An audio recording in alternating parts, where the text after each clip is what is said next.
ပြောလိုက်လို့ရှိရင်တခွန်းတည်းပင်ဖြစ်စေကမူကြားလိုက်ရတဲ့လူရဲ့နှလုံးစိတ်ဝမ်းအေးချမ်းပြီးတော့ပူးနေတဲ့အပူတွေအေးသွားတာလောင်းနေတာတွေငြိမ်းသွားတာရှုပ်နေတာတွေရှင်းသွားတာအဲ့ဒါလိုမျိုးအစွမ်းတတ္တိရှိတဲ့စကားမျိုးဆိုရင်တော့တခွန်းတည်းပင်ဖြစ်စေကမူဗါတဲ့လေမြတ်ပြီတဲ့ဒီဂါထာလေးကိုအခြေခံပြီးတော့ဟောမှာဗျာဒီကနေ့ဟုတ်လားမှန်ပါဗျာစကားတွေဘလောက်များအနှစ်မရှိတဲ့စကားမပြောတတ်မဆိုတတ်ဖဲနဲ့ပြောလိုက်ဆိုလိုက်တဲ့စကားတွေဟာအကျိုးမဲ့တွေကိုသာဖြစ်စေတယ်ပထမပိုင်းစပြီးဘယ်လိုစကားကိုဘယ်လိုပြောမှလဲဆိုတဲ့မေခွန်းရဲ့အဖြေနော်မှန်ပါဗျာအဲ့ဒါကိုဦးဇင်းတို့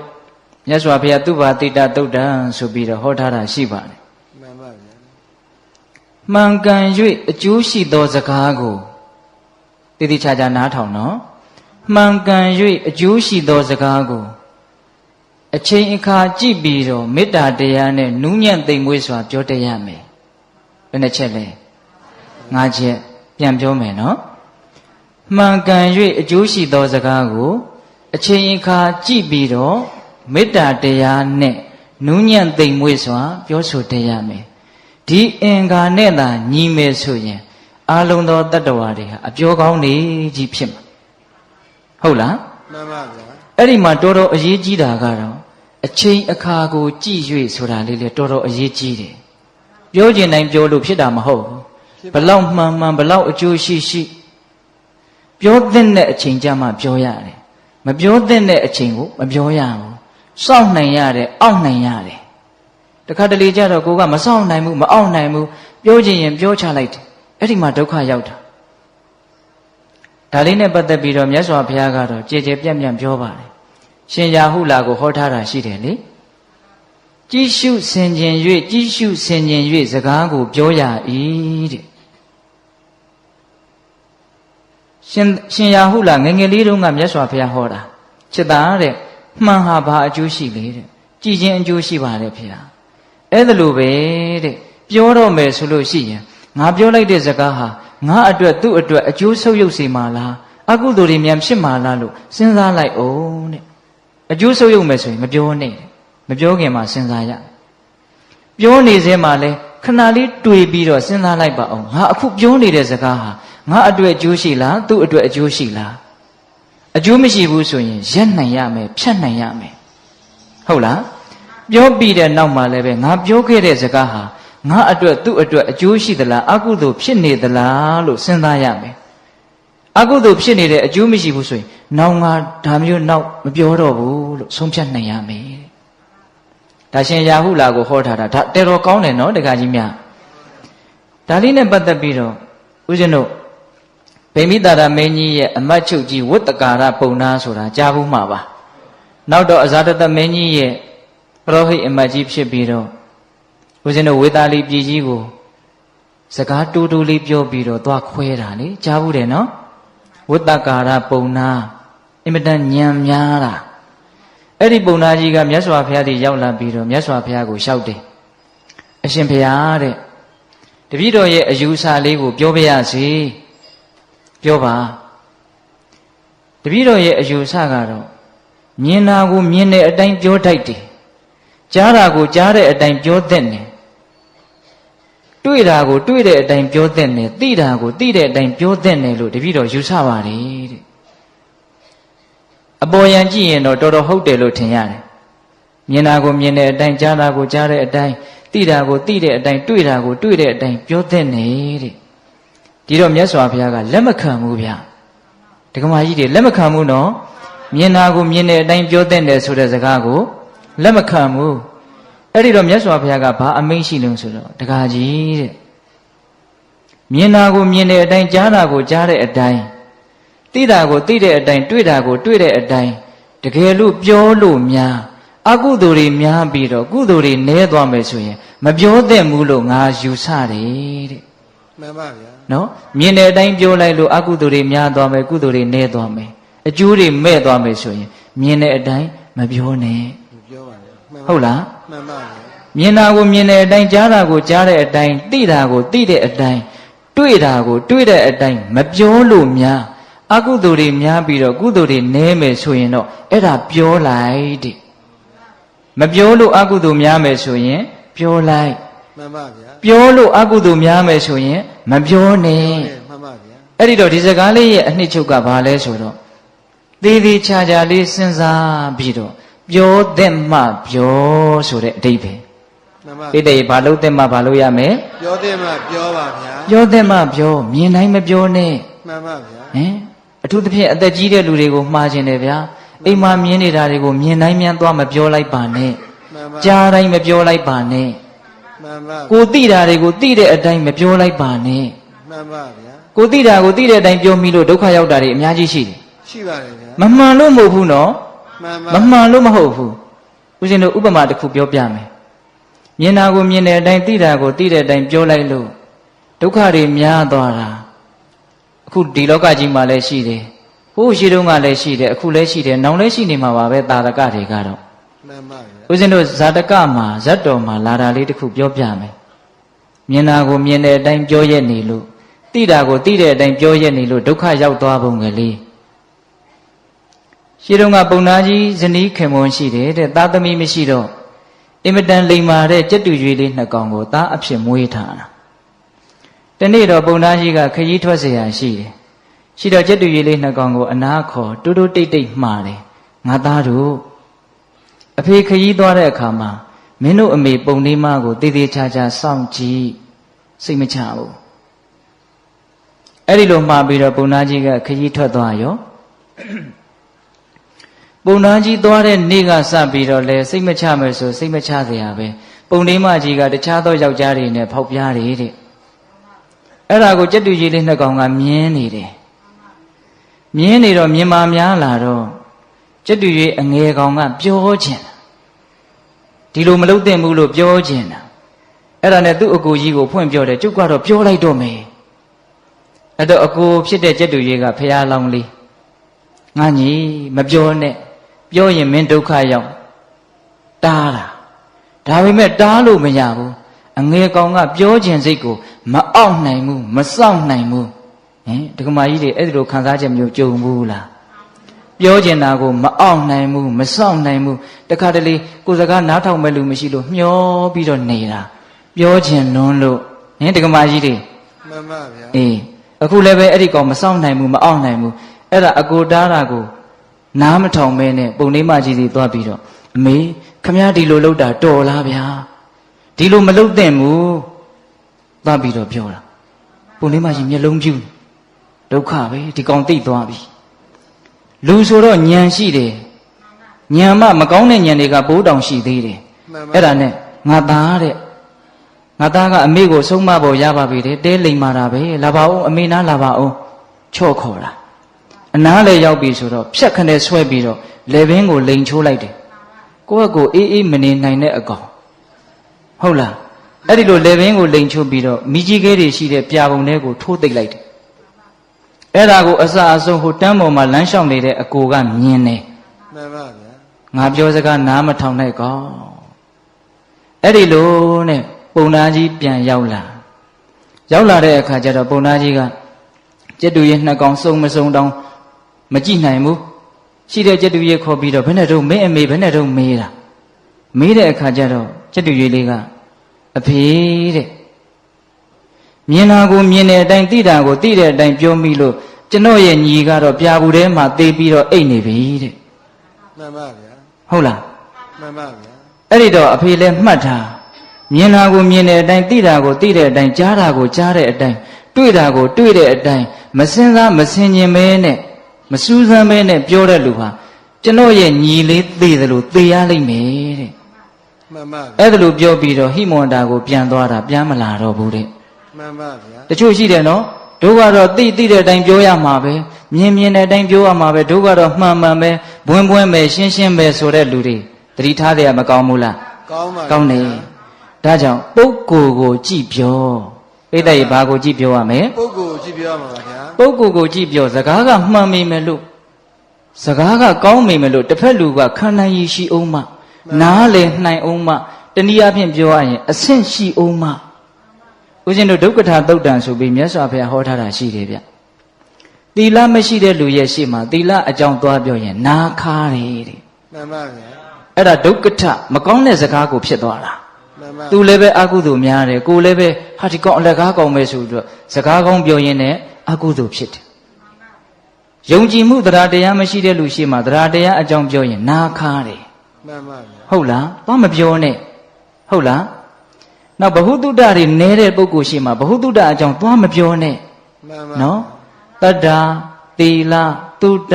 စာခနှမျိုးတဲ့လူရဲ့ရှေ့မှာပေကံချင်းအကြောင်းသွားမပြောနဲ့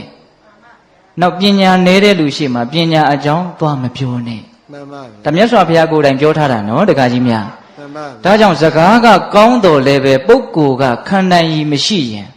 ကောင်းသောစကားသည်မကောင်းသောစကားဖြစ်တတ်တယ်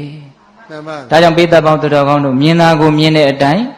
အခါခတ်သိမ့်ပြောလို့မဖြစ်ပါဘူးကုသိုလ်တွေများပြီးတော့အကုသိုလ်တွေနည်းသွားမယ်ဆိုရင်တော့ပြောရမှာပေါ့ မှန်ပါဗျာ ဟုတ်လားအေးဒါကပုဂ္ဂိုလ်ကိုကြည့်ပြီးတော့ပြောဟောပုဂ္ဂိုလ်ကိုကြည့်ရုံနဲ့လုံလောက်ပြီလားဆိုတော့မလုံလောက်သေးဘူးအချိန်အခါလေးကိုလည်းကြည့်လိုက်အောင်ကိုပြောတဲ့စကားကဒီလူကဒေါသဖြစ်နေသလားဒီလူစိတ်ကြီးနေသလားဒီအချိန်ကဘလို့အချိန်လဲဘလို့အချိန်လဲစဉ်းစားအောင်နော်ဒကာကြီးဒီမိုင်းများအေးအချိန်အခါကိုမကြည့်ဘဲနဲ့တချို့ပြောခြင်းရင်စွတ်ပြီးတော့ပြောလိုက်တာရှိတယ်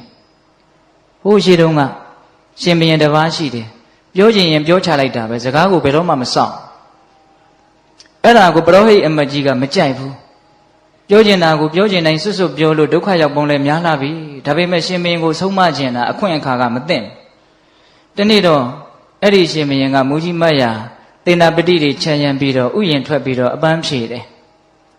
အဲ့ဒါကြောက်ဖြာကြီးပေါ်မှာအပန်းဖြေတာအဲ့ဒီကြောက်ဖြာကြီးကတရက်ပင်ကြီးတပင်ရဲ့အောက်မှာရှိတာတရက်ပင်ကြီးကအင်မတန်အရေးအာဝါဒနဲ့ပြည့်စုံတဲ့အောက်မှာကြောက်ဖြာကြီးအဲ့ဒီကြောက်ဖြာကြီးပေါ်မှာရှင်ဘုရင်ကထိုင်ပြီးတော့အလဘတလဘစကားပြောအပန်းဖြေနေတော့သွေးတန်ရဲရဲနဲ့အုပ်အောငှက်ကလေးတကောင်အသေးကလေးသွေးတန်ရဲရဲနဲ့အဲ့ဒီတရက်ပင်ပေါ်ကနေကြောက်ဖြာပေါ်ဘရင်ခြေရင်းကိုပြုတ်ကျလာတယ် မှန်ပါဗျာ အဲ့ဒီတော့ဘရင်ကကြည့်တယ်ဟာဘာဖြစ်တာလဲမသိဘူးအဲ့ဒီမှာဘုရားလောင်းပညာရှိပရောဟိတ်အမတ်ကိုမေးတယ်တဲ့ဒါဘာဖြစ်လို့သေတယ်လဲသွေးတွေလည်းထွက်နေတယ်အောက်ကြမှာထွက်တဲ့သွေးမဟုတ်ဘူးအဲ့ဒီတော့ဘုရားလောင်းကမော့ကြည့်တော့အပေါ်မှာကြီးတိုက်ရှိဘုရားလောင်းဆိုတော့ပညာရှိတယ်တွေးကြည့်တာပြည့်ကြည့်တာလည်းမှန်တယ်အရှင်မင်းကြီးတဲ့ဒီကောင်ဟာအုပ်အောငှက်သူ့ရဲ့အမေအုပ်အောမတွေဟာကိုယ်ပိုင်အတိုက်နဲ့ဥတဲ့ထုံးစံမရှိဘူးကြီးမတွေရဲ့အတိုက်ထဲကိုဝင်ဥတယ်ကြီးမတွေကသူ့ဥမှတ်လို့ဝတ်ပေးအကောင်ပေါက်တော့လဲမဲမဲလေးအတူတူဆိုတော့သူ့သားလေးလိုပဲထင်အစာတွေအတူတူရှာကျွေးအဲ့ဒါဒီကောင်ကမပြန်နိုင်သေးခင်မှာအုပ်ဩတန်မြည်လိုက်တာမအော်တဲ့နေတဲ့အချိန်မှာအုပ်ဩတန်မြည်လိုက်တာအဲ့ဒီတော့ကြီးမကငါသားမဟုတ်ဘူးဆိုတာကိုသိပြီးတော့စိတ်တူပြီးတော့နှုတ်သီးနဲ့အဲ့ဒါထိုးသက်ပြီးတော့အောက်ကိုပြစ်ချလိုက်တာအတက်ပြောတာနော် မှန်ပါဗျာ အဲ့ဒီမှာဘုရားလောင်းပရောဟိတ်အမတ်ကြီးကအခွင့်ရပြီဆိုပြီးတော့မင်းကြီးကိုဆုံးမအခွင့်အခါအချိန်ကာလကိုမကြည့်ဘဲနဲ့စကားကိုအယံကာရောပြောတဲ့ပုဂ္ဂိုလ်များဟာဒီအုပ်ဩသေးတယ်လို့သိရတတ်တယ် မှန်ပါဗျာ နော်ပြောတာတော့စကားတွေကအများကြီးပဲဗျ မှန်ပါ ပရောဟိတ်အမတ်ကြီးပြောတာတဲ့အဲ့ဒီထဲမှာကောင်းတာလေးတွေဥစဉ်ကောင်းထဲမှာစွဲနေတယ်ဘာပြောသေးတယ်ဆိုတော့မင်းကြီးတဲ့မစင်စားမစင်ကျင်မဲနဲ့ပြောတဲ့စကားတစ်ခွန်းဟာ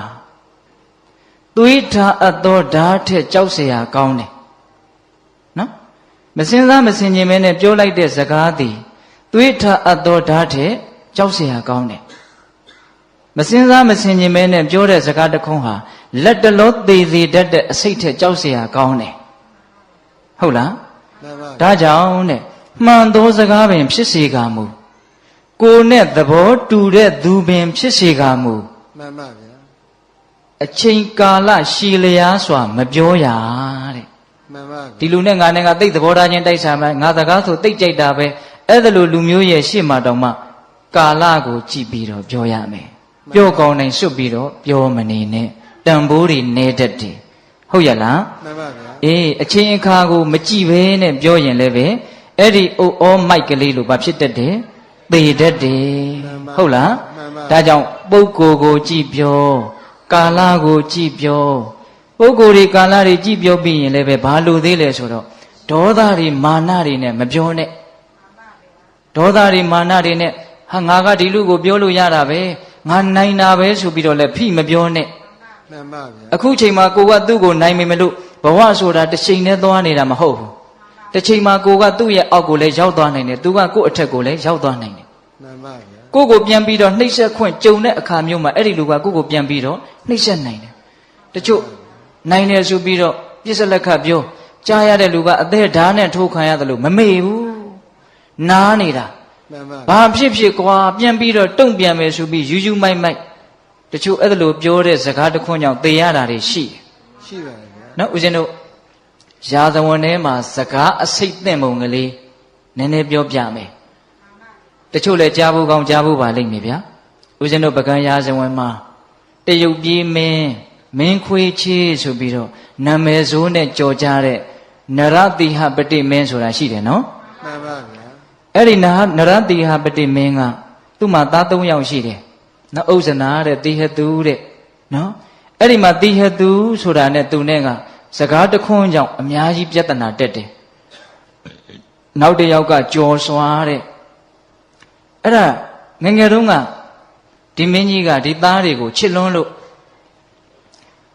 ဝက်လက်ဆိုတာကဝက်ရဲ့လက်ကိုချက်ထားတာသူကနူးညံ့တယ်အဲ့ဒါကိုသားလေးတွေကိုချစ်လို့ဝက်လက်ကိုချက်ပြီးတော့ငပြောပဲနုနုကလေးအုပ်ပြီးတော့ပေးတာဒါပေမဲ့တိဟသူကိုကြတော့ဘာအကြောင်းကြောင့်လဲမသိဘူးသူ့အမေကိုမုန်းလို့လားတော့မသိဘူးဝက်လက်မပေးဘဲနဲ့ဝက်ချေတော့ပေးတာအဲ့ဒါကိုအမေကရှက်တာရှင်မောက်တဲ့မိဖုရားကဒီပြင်သား2ယောက်ကိုတော့ဝက်လက်ပေးပြီးတော့ငါသားလေးကိုကြမှာဝက်ချေပေးတာဒါအချစ်မတူဘူးဆိုပြီးတော့ငါသားလေးကိုသိခါချတာပဲအဲ့ဒါအမေကရှက်လွန်းလို့စဖူမှုကိုလက်ထိုးတယ်ဘယင်ကြီးမသိအောင်ငါသားကိုလည်းဝက်လက်ပေးအဲ့ဒါနဲ့စဖူမှုကအဲ့လိုပေးတာနောက်တော့ဘယင်ကြီးကသိသွားတော့စဖူမှုကိုအပြစ်တင်တယ်မင်းဘာကြောင့်လို့လှုပ်လဲမိဖုရားကြီးကပေးခိုင်းလို့အဲ့ဒီမှာမူးမတ်ဘိုးဘုံနေရဲ့အလယ်မှာဟဲ့ဝက်လက်ခိုးမလို့မိဖုရားကိုဆိုတယ်တဲ့နိုင်တယ်ဆိုပြီးတော့ဆိုလိုက်တာနော်မင်းသားလေးကိုလည်းဘာအပြစ်မှမရှိဘဲနဲ့တခါတည်းရဟဲ့ဝက်လက်ခိုးမသားပြောကောင်းကောင်းရှိတာနဲ့ပြောနေတာနဲ့တူပါတယ်ဒါပေမဲ့ကိုကသာပြောကောင်းတာဟိုကကြားမကောင်းဘူးလေကြားမကောင်းတော့ဒီကလေးကဒါကိုငငယ်လေးတွေကစသိမ့်ထားတယ်ဘယ်တော့မှထုတ်မပြစ်ဘူးအမြဲတမ်းမှတ်ထားတယ်နောက်တော့ဘာဖြစ်တော့ဆိုတော့တရုတ်တွေလာပြီးတော့နှောက်ယှက်လို့ဆိုပြီးတော့ဘယင်ကြီးပြေးရတယ်လေပြေးတော့ဘယ်ထိပြေးတော့ဆိုတော့သူ့သားကြီးဥစ္ဆနာရှိတဲ့ပသိမ်ထိပြေးတာနောက်အဲ့ဒီမှာတရုတ်တွေရဲ့ရန်ကအေးသွားပြီဆိုပြီးတော့ပကံပြန်မယ်ဆိုပြီးတော့ပသိမ်ကနေပြန်လာတော့လမ်းမှာပြည်မြို့ကိုဝင်တာအဲ့ဒီပြည်မြို့ကိုအပိုင်စားပေးထားတာသူ့ရဲ့သားအလက်ဝက်လက်ခိုးမသားဆိုတဲ့မင်းသားကိုသူကပေးထားတာအဲ့ဒါနဲ့ငါသားစီဝင်မယ်ဆိုပြီးတော့မိဖုရားဖွာစောနဲ့ဝင်ကြတယ်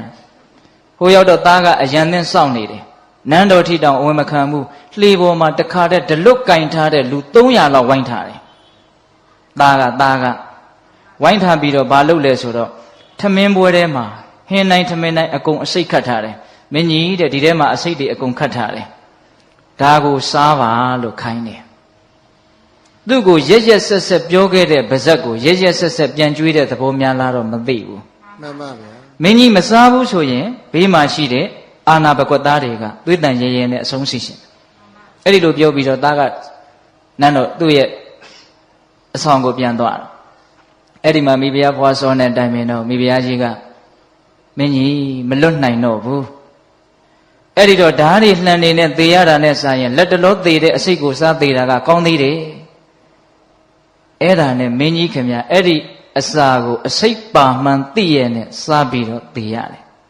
မှန်ပါဗျာပေးတဲ့ရင်အစိတ်မိပြီးတော့သေရတာပေါ့နော်မှန်ပါဗျာပဂရိအစိတ်လို့ပြောမလားစကားအစိတ်လို့ပြောမလားစကားအစိတ်ပါဗျာစကားအစိတ်သင့်သွားတာမှန်ပါနော်ဒါကြောင့်ဒကာကြီးဒီမိုင်းများငါကမိဘပဲဆိုပြီးတော့သားသမီးတွေကိုနိုင်လို့မပြောပါနဲ့ခံစားတတ်တယ်မှန်ပါဗျာသိတတ်တယ်ဟုတ်လားဒါတွေအကျယ်ချက်ပြီးတော့စဉ်းစားနော်အချိန်ကာလတစ်ခုအနေနဲ့ကိုကအထက်ရောက်နေပေမလို့နောက်တစ်ချိန်မှာကိုကအောက်ဆိုတာလည်းဖြစ်နိုင်သေးတာပဲမှန်ပါဗျာဟုတ်လားဒါကြောင့်သူ့ကိုမတနာအောင်တောင်မှကိုတနာပြီးတော့သူများကိုကြမ်းထမ်းတဲ့စကားတွေမပြောပါနဲ့ဒါရုပ်စွာအဆုံးဆိုတာနော်ဟုတ်လား အေးဒါကြောင့်ပိဿပေါင်းသူတော်ကောင်းတို့စကားဆိုတာဒေါသကြီးနဲ့မပြောလိုက်ပါနဲ့ကြားရတဲ့လူအခမ်းရခက်တဲ့အကုသို့များတယ်ကိုယ်လည်းပဲဩပြောမိမှားတယ်လို့တွေးပြီးတော့ပူရတယ်ဟုတ်ရလားမှန်ပါဗျာပြီးတော့မာနာကြီးနဲ့လည်းမပြောလိုက်ပါနဲ့မှန်ပါမာနနဲ့ပြောတယ်ဆိုရင်လည်းကြားရတဲ့လူကနေနေအောင်မင်းမာနကိုတနေ့မှငါချိုးပြအောင်မယ်မှန်ပါဗျာအချီးနီးအလကားအကျိုးမဲ့တတ်တယ်ကြားဘူးတယ်မဟုတ်လားတာကီဝင်နေအလုံးကိုဝိတ္တုပန်းကတတ်ပစ်တာလေမှန်ပါဗျာဟိုးရှိဘဝတုန်းကငါးတွေကိုအစိတ်ချခဲ့လို့ဝေးကွာသောကာလကအကြောင်းတရားတစ်ခုရှိတယ်အတိတ်အကြောင်းပေါ့ဟုတ်လားဒါပေမဲ့နီးကပ်တဲ့အကြောင်းကဘာအကြောင်းလဲမာနကြီးတာမာနကြီးတာကိုသူများသိအောင်ထုတ်ပြီးတော့ပြတာဖြစ်တဲ့မာနကတော့စိတ်ထဲမှာဖြစ်တာအဲ့ဒီမာနကိုသိကြီးပါတယ်ဆိုတာပါဇက်တည်းဟူသောပရင်ပေါက်ကနေဖွင့်ပြတာမှန်ပါဟိုမှာဝိတ္တုပန်းကအလဲလာတယ်သူမှအချမ်းရင်နေတဲ့သူကကောသလဘုရင်ကြီးကောသလတိုင်းဆိုတာအင်မတန်အင်အားကြီးတယ်တာကီဝင်တို့ရဲ့တိုင်းပြည်နဲ့ဘာမှမဆိုင်ဘူးနော်အဲ့ဒီအင်အားကြီးတဲ့တိုင်းနိုင်ငံကအရှင်သခင်ဖြစ်နေပြီဝိတ္တုပန်းကအဲ့ဒါသူကအမျိုးတွေစီဆိုပြီးတော့လမ်းပြီးတော့လဲတာလေလာလဲပြီးတော့ပြန်သွားရောအဲ့ဒါတာကီဝင်တွေကမာနာကြီးလိုက်တာဝိတ္တုပန်းတဲ့ငယ်တဲ့ကလေးတွေပဲထားတယ်ကြီးတဲ့ကလေးတွေတယောက်မှမရှိဘူးအဲ့ဒါဝိတ္တုပန်းလည်းပြန်သွားပြီဆိုတော့ကျွန်မတယောက်ကဟဲကျွန်မသာထိုင်သွားတဲ့နေရာ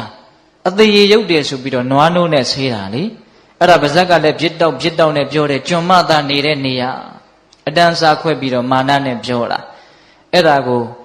မင်းချင်းတယောက်ကလက်နဲ့မေ့နေလို့လာယူတာအဲ့ဒီမာနစကားကိုသူ့နားနဲ့ကြားတာအဲ့ဒီစကားကသူ့ပါဇက်ကနေတဆင့်ဝိတ္တုပရဲ့နားကိုရောက်တာအဲ့ဒီမှာငါနေရာကိုနွားနိုးနဲ့ဆေးရှိသေးအောင်မင်းတို့ရဲ့နေရာကိုမင်းတို့ရဲ့လေချောင်းသေးနဲ့ငါတနေ့ဆေးပြမယ်ဟုတ်လားမှန်ပါဗျာအနီးကပ်ဆုံးအကြောင်းကတော့မာနကိုအမိပြုတ်ပြီးတော့ထွက်လာတဲ့စကားတခွန်ကြောက်စရာမကောင်းဘူးလားကောင်းပါကောင်းတယ်ဒါကြောင့်ပိဿပေါင်းသူတော်ကောင်းတို့အကျိုးရှိခြင်းတယ်ဆိုလို့ရှိရင်စကားပြောတဲ့နေရာမှာပုဂ္ဂိုလ်ကိုကြည့်ပြောပါအချိန်အခါကိုကြည့်ပြောပါမာနတွေဒေါသတွေနဲ့မပြောပါနဲ့ဟုတ်လားပြီးတော့စကားတွေမများပါနဲ့မှန်ပါဗျာစကားများလို့ရှိရင်အပြစ်၅မျိုးရှိတယ်တဲ့ဗျာမှန်ပါနံပါတ်1ပြောရင်နဲ့အပူတွေအလူတွေပါသွားရောအဲ့ဒါလိမ်လေတဲ့စကားမှုသာဝါဒကံထိုက်တတ်တယ်ပြောရင်နဲ့ကိုပြောနေတဲ့လူနဲ့ကိုနဲ့ကိုမင်းနဲ့ငါနဲ့ကပို့ပြီးတော့ယဉ်နှီးတယ်ဆိုတာကိုသိသိချင်းတော့ဖိုးလူရဲ့အပြစ်ကိုပြောရင်နဲ့ဂုံစကားတွေလည်းပါသွားတတ်တယ်မှန်ပါဗျာဟုတ်လားပြောရင်နဲ့စိတ်လိုက်မှဖြစ်ပြီးတော့ကြမ်းထမ်းထမ်းတွေလည်းထွက်သွားတတ်တယ်မှန်ပါဗျာဖရုဒဝါစာနော်နောက်ပြောရင်နဲ့အနှစ်သာရမရှိတဲ့စကားတွေပါသွားရောများသောအားဖြင့်တော့အနှစ်မရှိတာတွေပြောကြတာများပါရဲ့ဟုတ်လားအဲ့ဒီလိုမှုတာဝါဒပိတုဏဝါစာဖရုဒဝါစာတန်ဖပလာပဆိုတဲ့ပြစ်မှုကြီး၄ခုကိုလွန်ကျူးမိတတ်တဲ့အတွက်ကြောင့်တန်တရားမှာမကောင်းတဲ့ဘဝတွေကိုရတတ်တယ်တဲ့အပြစ်၅မျိုးမှန်ပါဗျာအဲ့ဒီလိုဆိုရင်တပည့်တော်တို့စကားမပြောဘဲနဲ့ရင်ကုန်နှုတ်ပိတ်စိတ်ပဲနေလိုက်တော့မယ်ဖရားလို့အဲ့ဒါလိုလည်းမလုံနဲ့မဟုတ်ပါဘူးဟင်ဒကမာကြီးတွေစကားကမပြောဘဲနေလို့လည်းမဖြစ်ဘူးနော်မဖြစ်ဘူးတခါလေတချို့ဦးစင်းကိုလာပြောတာတောင်တွေ့ဘူးတယ်ဒီနေ့တော့စကားမပြောတော့ဘူးဟုတ်လားကောင်းတဲ့လောက်ကောင်းတယ်မကောင်းတဲ့လောက်မကောင်းဘူးတချို့ကဒေါသနဲ့မပြောတာစိတ်ကောက်ပြီးတော့မပြောတာစိတ်တိုင်းမကြလို့မပြောတာမပြောခြင်းလို့မပြောတာမတူမတန်ဘူးထင်လို့မပြောတာမပြောတာတွေကမပြောတာလေးတက်တက်နဲ့ချီးကျူးလို့မရသေးဘူးဘာပြုလို့မပြောတာလဲဆိုတာကလိုသေးတယ်မှန်ပါဗျာဟုတ်ရဲ့လားအေးစကားကမပြောဘဲနေလို့လည်းမဖြစ်ဘူးဘုန်းကြီးတွေမှာငါစကားမပြောဘဲနေအံ့လို့ကျင့်လို့ရှင်ဒုက္ခအဘတဲ့နေမှန်ပါဗျာအခါတစ်ပါးယဟန်တော်တွေမြတ်စွာဘုရားကိုဝါကျွတ်တော့လာပြီးတော့ကြောကြကြောတော့မြတ်စွာဘုရားကချစ်သားတို့ချမ်းချမ်းသာသာနေထိုင်ခဲ့ရရဲ့လားမှန်လားပါဗျာဘုရားတပည့်တော်တို့နေထိုင်ခဲ့ရပါတယ်ဘုရားတဝါတွင်လုံးဘုရားတပည့်တော်တို့တယောက်ကိုတယောက်စကားမပြောဘဲနဲ့တကယ်အကျင့်မြတ်တွေကိုကျင့်ခဲ့ပါတယ်ဘုရားသူတို့ကစကားမပြောကြီးလို့ဒိဋ္ဌံပြီးတော့ကျင့်တာနော်တဝါတွင်လုံးတယောက်ကိုတယောက်ကောင်းတာလည်းမပြောဘူးဆိုးတာလည်းမပြောဘူးမတည့်တာမြင်လည်းမပြောဘူးမဟုတ်တာတွေမြင်နေလည်းမပြောဘူးတစုံတယောက်ကလားခေါ်လည်းမထူးဘူးမှန်ပါဗျာအဲ့တော့မြတ်စွာဘုရားဘယ်လိုပြောတယ်ထင်လဲမင်းတို့ဟာတဲ့နွားတွေလိုစိတ်တွေလိုကျင့်ခဲ့ကြတာပဲတဲ့ပပဆက်ဆက်ပြောတယ်မထင်နဲ့နော်ဒါဝိနည်းပါဠိတော်မှာရှိတယ်ဟုတ်လားမှန်ပါဗျာအဲ့ဒီတော့ကောင်းသောစကားတွေနဲ့တိဆောက်ထားတဲ့ငါဘုရားရဲ့သာသနာတော်မြတ်ကြီးမှာ ဘယ်နဲ့ကြောင့်စကားမပြောဘဲနေကြတာလဲမသိတော်တာရှိရင်ဆုံးမရမှာပေါ့ပြောရမှာပေါ့ကောင်းမြတ်တဲ့စကားတွေကိုပြောရမှာပေါ့အကျိုးရှိတဲ့စကားတွေကိုပြောရမှာပေါ့ဟုတ်လားကဲဖခင်ကများစကားမပြောဘဲနေခဲ့မယ်ဆိုရင်ဘယ်လိုများလုပ်မလဲဒကမာကြီးများစကားဆိုတာမကောင်းတာပြောရင်ကြီးကျယ်တဲ့အပြစ်ရှိတယ်လို့ကောင်းတာပြောလို့ရှိရင်ကြီးကျယ်တဲ့အကျိုးရှိတယ်ဘယ်လောက်တန်ဖိုးရှိတယ်လို့ပြောလို့မရအောင်တန်ဖိုးရှိတယ်မှန်ပါဗျာဟုတ်ရလားမှန်ပါနောက်ဆုံးဦးဇင်းတို့နိဗ္ဗာန်ထိအောင်စကားကတွန်းအားပေးနိုင်တယ်မှန်ကန်တဲ့စကားအဓိပ္ပာယ်ရှိတဲ့စကားအကျိုးရှိသေးတဲ့စကားပြောမယ်ဆိုလို့ရှိရင်ဒကမာကြီးများလည်းကြားဖို့ပါတယ်နော်သဗ္ဗဒါနံဓမ္မဒါနံဇိနာတိအလှူတကအလှူထဲမှာတရားအလှူအမြတ်ဆုံးတရားကိုဘယ်လိုလုပ်လှူရတာတော့ပါဇက်ကနေလှူရတာစကားအဖြစ်နဲ့လှူရတာဟုတ်လားဟုတ်တယ်နော်ဒကာကြီးများမှန်ပါဗျာအဲ့တော့စကားဆိုတာအင်မတန်ကောင်းတဲ့ဘက်ကကြည့်မယ်ဆိုလို့ရှိရင်အင်မတန်ကောင်းတယ်ဟုတ်လားဆိုးတဲ့ဘက်ကကြည့်မယ်ဆိုရင်ဆိုးတာလည်းအများကြီးဖြစ်နိုင်တယ်ဆိုကြပါစို့ပေတပေါင်းသူတော်ကောင်းတို့ဉာဏ်ပါပါလေးစဉ်းစားကြည့်ဖို့ပြောပြအောင်မယ်လောကမှာအကြီးမားဆုံးသောအပြစ်ဟာဘာလို့ကြားဖို့လဲကဲဦးဇင်းလည်းနားရတာပေါ့ဗျာစဉ်းစားလိုက်ပါဦးမိစ္ဆာဒိဋ္ဌိမိစ္ဆာဒိဋ္ဌိမှာနိယတမိစ္ဆာဒိဋ္ဌိခိုင်မြဲတဲ့နိယတမိစ္ဆာဒိဋ္ဌိဆိုလို့ရှိရင်တော့အဝိဇ္ဇိကြတတ်တယ်အဝိဇ္ဇိကြတယ်နိယတဖြင့်ကြတတ်တယ်မဟုတ်ဘူးကြတယ်အမေတတ်အဖေတတ်လို့အဝိဇ္ဇိကြတဲ့လူကဒီကဘာပြက်လို့ရှိရင်လွတ်တယ်နိယတမိစ္ဆာဒိဋ္ဌိသမားများကတော့ဒီကဘာပြက်ရင်တခြားသောကဘာမှာရွှေ့ပြီးတော့ခံရတယ်လို့ဆိုတယ်အပြစ်တကအပြစ်ထဲမှာမှားယွင်းတဲ့အယူအဆကိုမှန်တယ်ထင်ပြီးတော့လက်သင့်ခံထားတဲ့မိစ္ဆာဒိဋ္ဌိဆိုတာအပြစ်အကြီးဆုံးပဲမှန်ပါဗျာအဲ့ဒီမိစ္ဆာဒိဋ္ဌိဆိုတဲ့အကြီးမားဆုံးအပြစ်ဟာဘာကြောင့်ဖြစ်တယ်လဲလို့နည်းနည်းလေးလေ့လာကြည့်ရမိစ္ဆာဒိဋ္ဌိဖြစ်ခြင်းအကြောင်းတရား2ပါးရှိတယ်တဲ့ပရတောဂောတသူတစ်ပါးရဲ့နှုတ်ကနေပြီးတော့မှားယွင်းတဲ့သကားဆံတွေကြားရတယ်တဲ့သကားဆံကအင်္ဂါတစ်ချက်ဖြစ်တယ်နော်ကိုယ့်ရဲ့အတွင်းကနေပြီးတော့မှားယွင်းတဲ့နှလုံးသွင်းမှုအာယောနိသောမနတိကာရဖြစ်တယ်တဲ့မှားတဲ့စကားသံနဲ့မှားတဲ့နှလုံးသွင်းမှုဒီနှစ်ခုပေါင်းမိရင်မိစ္ဆာဒိဋ္ဌိဖြစ်တယ်တဲ့ဟုတ်လားအပြစ်အကြီးဆုံးမိစ္ဆာဒိဋ္ဌိဖြစ်ဖို့အတွက်အကြောင်းတရားတစ်ခုသည်မှားယွင်းတဲ့စကားသံဖြစ်နေတယ်ဟုတ်လားဒါကြောင့်မှားယွင်းတဲ့အယူဆတွေကိုဖြန့်ချိတဲ့ပုဂ္ဂိုလ်တွေဟောပြောတဲ့ပုဂ္ဂိုလ်တွေဟာအင်မတန်အပြစ်ကြီးတယ်ဒါကြောင့်မြတ်စွာဘုရားကဘုရားလက်ထက်ကဟိုဒိဋ္ဌိဆရာကြီးတွေရှိတယ်ပုရဏကတ္တပဆိုတဲ့ဒိဋ္ဌိဆရာကြီးကိုမြတ်စွာဘုရားကဘယ်လိုပြောလဲဆိုတော့ပုရဏကတ္တပသည်အဲ့ဒါလူထောင်မြုံကြီးပဲတဲ့ဘာကြီးတယ်တော့လူထောင်မြုံကြီးပါဗျာငါးတွေကိုထောင်တဲ့မြုံရှိတယ်နော်မြုံရဲ့သဘောတရားကဝင်လို့ရတယ်ထွက်လို့မရဘူးမြုံဆိုတာဘာလဲဝင်လို့ရတယ်ထွက်လို့မရဘူးအဲ့ဒီလိုပဲအယူဆမှားတွေဟာဆွဲလန်းသွားပြီဆိုရင်အဝင်သာရှိတယ်အထွက်အင်မတန်ခက်လိမ့်မယ်ဒါကြောင့်လူတွေကိုမကောင်းတဲ့နေရာကိုရောက်အောင်ဖျားယောင်းသွေးဆောင်ပြီးတော့ထောင်နဲ့လူထောင်မျိုးနဲ့အင်မတန်အပြစ်ကြီးတယ်မှန်ပါဗျာဆိုလိုတာကစကားသံတွေဟာမှားယွင်းပြီဆိုရင်အကြီးမားဆုံးအပြစ်ကိုတောင်ဖြစ်စေတတ်တယ်မှန်ပါဗျာဟုတ်ရဲ့လားကဲအကောင်းဆုံးသောကုသိုလ်တရားတွေထဲမှာဘယ်ကုသိုလ်ဟာအကြီးဆုံးလဲလို့မေးရင်တော့မက်ကုသိုလ်ဟာအကြီးဆုံးပေါ့နော်အဲ့ဒီမက်ကုသိုလ်သည်တမ္မာဒိဋ္ဌိခေါင်းဆောင်တဲ့မက်ခင်ကိုပွားများမှမက်ကုသိုလ်ဆိုတာဖြစ်တာမဟုတ်လားအဲ့တော့တမ္မာဒိဋ္ဌိခေါင်းဆောင်တဲ့မက်ခင်၈ပါးဟာမှန်ကန်တဲ့အယူအဆခေါင်းဆောင်နေတဲ့မက်ခင်၈ပါးဟာအရေးမပါဘူးလားပါပါတယ်ဗျာကုသိုလ်တရားတွေထဲမှာတော့သစ္စာလေးပါးကိုသိတဲ့အဆင့်မဲ့ဉဏ်နဲ့မဲ့ဉဏ်ကလွဲရင်အဲ့ဒီလောကီတမ္မာဒိဋ္ဌိဟာအဖို့တန်ဆုံးလို့ပြောလို့မရဘူးလားရတယ်အဲ့ဒီမှန်ကန်တဲ့အယူအဆတမ္မာဒိဋ္ဌိဖြစ်ဖို့အတွက်အကြောင်းတရား2မျိုးရှိတယ်တဲ့အဲ့ဒါဘာလဲဆိုတော့ပရတောဂောတဆိုတဲ့မှန်ကန်တဲ့အတန်ရယ်မှန်ကန်တဲ့စကားပေါ့နော်နောက်ပြီးတော့ယောနိသောမနတိကာရဆိုတဲ့နှလုံးသွင်းမှန်မှုရယ်ဒီ2ခုပေါင်းမိရင်တမ္မာဒိဋ္ဌိဖြစ်တယ်အဲ့တော့စကားတွေဟာကောင်းတဲ့ဘက်ကကြည့်ရင်အင်မတန်ကောင်းပါလားဦးဇင်းတို့အခုတရားတော်ကိုပထမဦးဆုံးချီးကျူးတော့ဘယ်လိုချီးကျူးတာလဲသွဲခါတော်သူ့အခါတော်ကောင်းကောင်းမွန်မွန်မှန်မှန်ကန်ကန်ပြောထားတာလို့အဓိပ္ပာယ်ရတယ် မြတ်စွာဘုရားရဲ့စကားတော်တွေပေါ့ဟုတ်လားအဲ့တော့မြတ်စွာဘုရားရဲ့စကားတော်ဒီတရားတော်ဖြစ်တယ်သွက်ခါတဆိုတဲ့ဂုဏ်နဲ့ချီးမွမ်းတိုက်တယ်ကဲဘလောက်အဖို့တန်တော့မှန်ပါဗျာအဲ့ဒီစကားတန်တွေကိုမိမိတို့ရဲ့နှုတ်ကနေဖွင့်ဟပြီးတော့ပြောနိုင်မယ်ဆိုရင်အင်မတန်ကြီးကျယ်တဲ့ကုသိုလ်ကောင်းမှုကိုပြုရာရောက်တယ်နိဗ္ဗာန်ကိုလှူရာရောက်တယ်နိဗ္ဗာန်ကိုမြန်မြန်ရနိုင်တယ်မကောင်းဘူးလားကောင်းတယ်ဒါကြောင့်စကားမပြောဘဲနေလို့ဘယ်ဖြစ်မှာလဲမကောင်းတာတွေမပြောရဘူးကောင်းတာဆိုရင်ပြောရမယ်ဒါပေမဲ့အချိန်အခါပုဂ္ဂိုလ်ကိုကြည့်ပြီးတော့ပြောရမယ်ဟုတ်ရဲ့လားအေးဒါကြောင့်ဦးဇင်းတို့တရားရဲ့ပထမပိုင်းဘယ်လိုစကားကိုဘယ်လိုပြောမှလဲဟုတ်လားဘယ်လိုစကားကိုဆိုတော့မှန်ကန်တဲ့စကားကိုအကျိုးရှိတဲ့စကားကို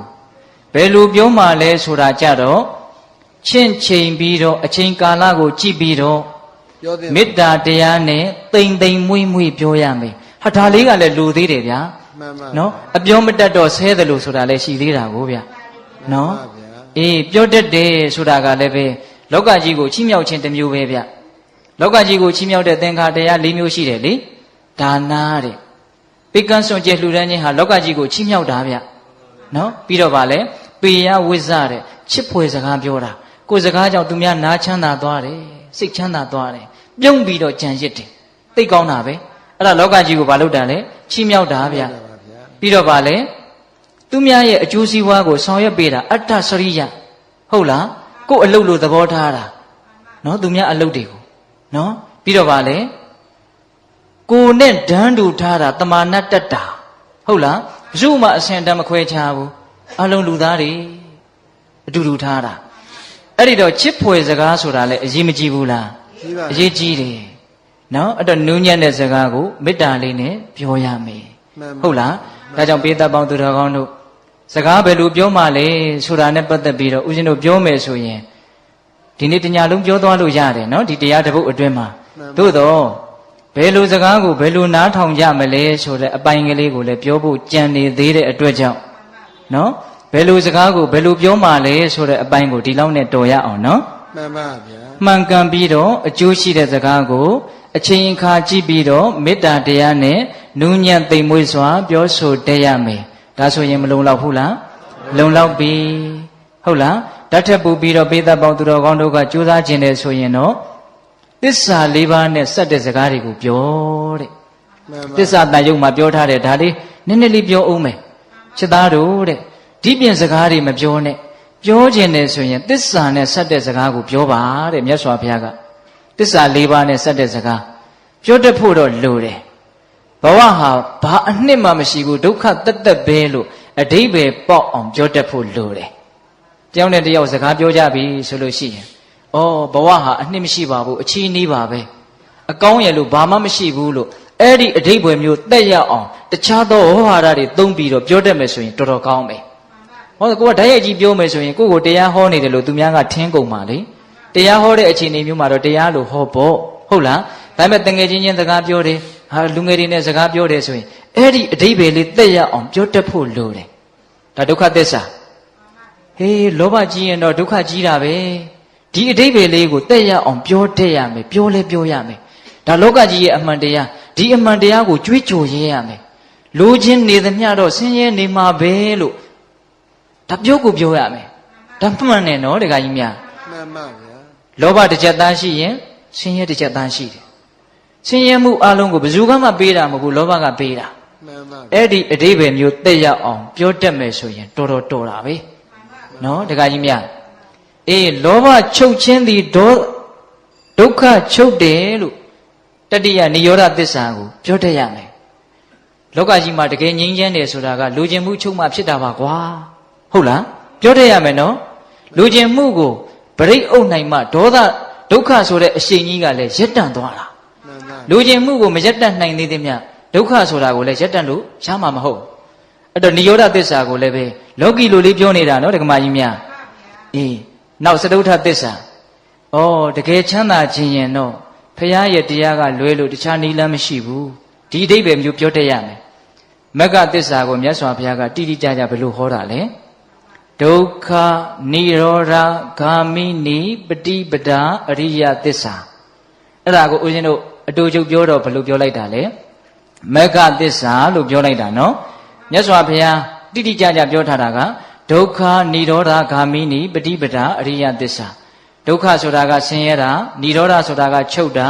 ဂ ामि နိပฏิပဒါဆိုတာကချုပ်ရသို့ရောက်ရရောက်ကြောင်းအကျင့်လို့ဆိုလိုတာအဲ့ဒါဘာလဲဆိုတော့မဂ်ခင်၈ပါးဒုက္ခငြိမ်းမှုအတွက်ဒီတလမ်းပဲရှိတယ်ကျန်တဲ့လမ်းတွေကသွားလို့ဒီပန်းနိုင်ကိုမရောက်နိုင်ဘူးအဲ့ဒီအဓိပ္ပာယ်မျိုးကိုကြဲကြဲဝန်းဝန်းပြောတတ်ဖို့မလိုဘူးလားလိုတယ်နော်ဒါကြောင့်ပိဿပေါင်းသူတော်ကောင်းတို့အရှင်းမျက်နာကိုပြောချင်တယ်ဆိုရင်တော့သစ္စာ၄ပါးနဲ့ဆက်တဲ့စကားကိုပြောပါလို့မြတ်စွာဘုရားကတိုက်တွန်းတယ်အဲ့ဒါသည်ငြိမ်းချမ်းကြောင်းဖြစ်တယ်တန်တရားဝတ်ကလွတ်ကြောင်းဖြစ်တယ်ပြောတဲ့လူအတွက်လည်းအတိုင်းအဆမရှိအကျိုးရှိတယ်နားထောင်တဲ့လူအတွက်လည်းပဲအတိုင်းအဆမရှိအကျိုးရှိတယ်ဒါကြောင့်ဦးဇင်းတို့ဒါလေးကိုတရားပထမပိုင်းရဲ့ဏိကုံးချုပ်လေးပေါ့နော်ဘယ်လိုစကားကိုဘယ်လိုပြောမှလဲဟုတ်လားသစ္စာစကားကိုသူ့ရဲ့အကျိုးကိုယ့်ရဲ့အကျိုးကိုမြှုပ်ကိုပြီးတော့ပြောပါဟုတ်ရလားအေးနောက်တရားရဲ့ဒုတိယပိုင်းသွားကြအောင်စို့ဟုတ်လားဘယ်လိုစကားကိုဘယ်လိုနားထောင်မှလဲစကားသံတွေကနားထဲမှာရောက်လာတာတွေအများကြီးမရှိဘူးလားရှိပါရဲ့ဗျာနေတိုင်းကြားနေရတာတချို့ဆိုကြားရလွန်းလို့စိတ်ပြက်တယ်လို့ပြောတဲ့လူတွေလည်းအများကြီးရှိတယ်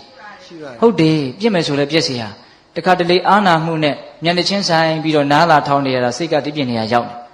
ခံစားဘူးလားခံစားပါဗျာလုံးဝစိတ်မဝင်စားတော့ဘူးတစ်ဖက်ကလည်းအတင်းပြောနေတာပဲအလိုက်မသိကိုယ်ကလည်းပဲနားမထောင်ရင်အလိုက်မသိရရောက်မှဆိုလို့သူစိတ်ဆင်းရဲမှဆိုလို့ဟန်လုတ်ပြီးတော့ဘာလုပ်နေရလဲနားထောင်နေရတာပြောနေတဲ့စကားတွေကလည်းသူကောင်းကြောင်းနေကြီးပဲဟုတ်လားပြီးတော့သူများမကောင်းကြောင်းနေကြီးပဲမှန်ပါဗျာလူတွေပြောတဲ့စကားဟာများသောအားဖြင့်အဲ့ဓာတွေများတယ်ဗျမှန်ပါမြတ်စွာဘုရားဟောထားတယ်ဗျာနှုတ်ကိုကြည့်ပြီးတော့လူယုံမှာသူတော်ကောင်းလို့ခွဲတဲ့နီရှိတယ်တဲ့မှန်ပါဗျာဒကမာကြီးတွေအဲ့ဒီနီလေးရားခြင်းလားနှုတ်ကိုကြည့်ပြီးတော့သူယုတ်လားသူကောင်းလားလို့သိအောင်လုပ်တဲ့နီရှိတယ်တဲ့သူများကိုဝေဖန်ဖို့မဟုတ်ဘူးကိုယ်နှုတ်ကလေးကိုကြည့်ပြီးတော့ဝေဖန်ဖို့ပြောကြည့်ရအောင်လောကမှာတဲ့ရုပ်တဲ့လူတွေဟာစကားလုံးကနည်းနည်းတော့ယဉ်သိတယ်ဗျာဟုတ်လားကဲမကောင်းတဲ့လူတွေဟာလို့ပဲပြောကြပါစို့ဟုတ်လားမကောင်းတဲ့လူတွေဟာတဲ့စကားပြောလို့ရှိရင်ကိုကောင်းကြောင်းကြီးပြောတယ်တဲ့ကိုကောင်းကြောင်းကိုသူများမမေးဘဲနဲ့ပြောတာတဲ့မေးရင်တော့အခြေကြီးပြောတာတဲ့မစိုးနိုင်တော့ဘူးကိုကောင်းကြောင်းနဲ့ကိုအတိုင်းဝိုင်းကောင်းကြောင်းပေါ့ဗျာကိုသားသမီးကိုမြေကိုဆွေမျိုးကိုကောင်းတာဆိုရင်တော့အကုန်ပြောတာပဲဟုတ်လားအေးအဲ့ဒါသူရုပ်ရဲ့လက္ခဏာတစ်မျိုးကိုမကောင်းကြောင်းကိုမမေးရင်တခွန်းမှမပြောဘူးမေးရင်တောင်မှမပြောခြင်းနဲ့နည်းနည်းပဲပြောတယ်တဲ့ကိုမကောင်းကြောင်းကြတော့ဟုတ်လားနောက်သူများမကောင်းကြောင်းကိုမမေးဘဲနဲ့ပြောနေတာမေးမယ်ဆိုရင်တော့အဲ့ဒါအကျေဝိထာတာချက်ပြီးတော့မဆုံးအောင်နားထောင်ပြီးတော့ဟုတ်လားသူများကောင်းကြောင်းကိုမေးတောင်သူသိမပြောနိုင်ဘူးဟုတ်မမေးရင်မပြောဘူးမေးမှနည်းနည်းပဲပြောတယ်သူများကောင်းကြောင်းမပြောနိုင်ဘူးအဲ့တော့အဲ့ဒါသူရုပ်ရဲ့လက္ခဏာတဲ့ဟုတ်လားကိုကောင်းကြောင်းကိုမမေးဘဲနဲ့ပြောတယ်မေးရင်တော့ဇိုးဝဲမရှိကိုမကောင်းကြောင်းကိုမမေးရင်မပြောဘူးမေးမှနည်းနည်းဟုတ်လားသူများမကောင်းကြောင်းကိုမမေးဘဲနဲ့ပြောရင်မေးရင်အကျယ်ကြီးပြောတယ်သူများကောင်းကြောင်းကိုမမေးရင်မပြောဘူးမေးရင်နည်းနည်းပဲပြောတယ်အဲ့ဒါပါလေသူရုပ်ရဲ့လက္ခဏာသူကောင်းရဲ့လက္ခဏာကြတော့အဲ့ဒါနဲ့ပြောင်းပြန်ကိုမကောင်းတာကိုမမေးဘဲနဲ့ပြောတယ်မေးလာရင်အကျယ်ကြီးပြောနိုင်တယ်ကိုကောင်းတာကိုမမေးရင်တခွန်းမှမပြောဘူးမေးလာတော့မှလကားပါကွာကိုကစိုင်ကော်လို့ခြုံမော်ရောက်တာပါရှော့ချတယ်ကိုကောင်းတာကိုမပြောခြင်းဟုတ်လားကိုကောင်းတာကိုအကျယ်ဝိထာတာချက်ပြီးတော့ပြောနေသေးသမျှသူကောင်းရဲ့အဆင့်ကိုကိုမတက်နိုင်သေးဘူးဟုတ်လားဟုတ်တယ်အဲ့ဒီစကားလေးကိုဦးစင်ကစစ်စစ်ပေါက်ပေါက်စဉ်းစားကြည့်တယ်ဖះပြောသမျှအကုန်အမှန်ကြီးပဲဘယ်လိုစိတ်နဲ့ပြောတာလဲကိုကောင်းတာကိုပြောခြင်းနေသမျှအဲ့ဒီစိတ်ဟာကောင်းကိုမကောင်းဘူး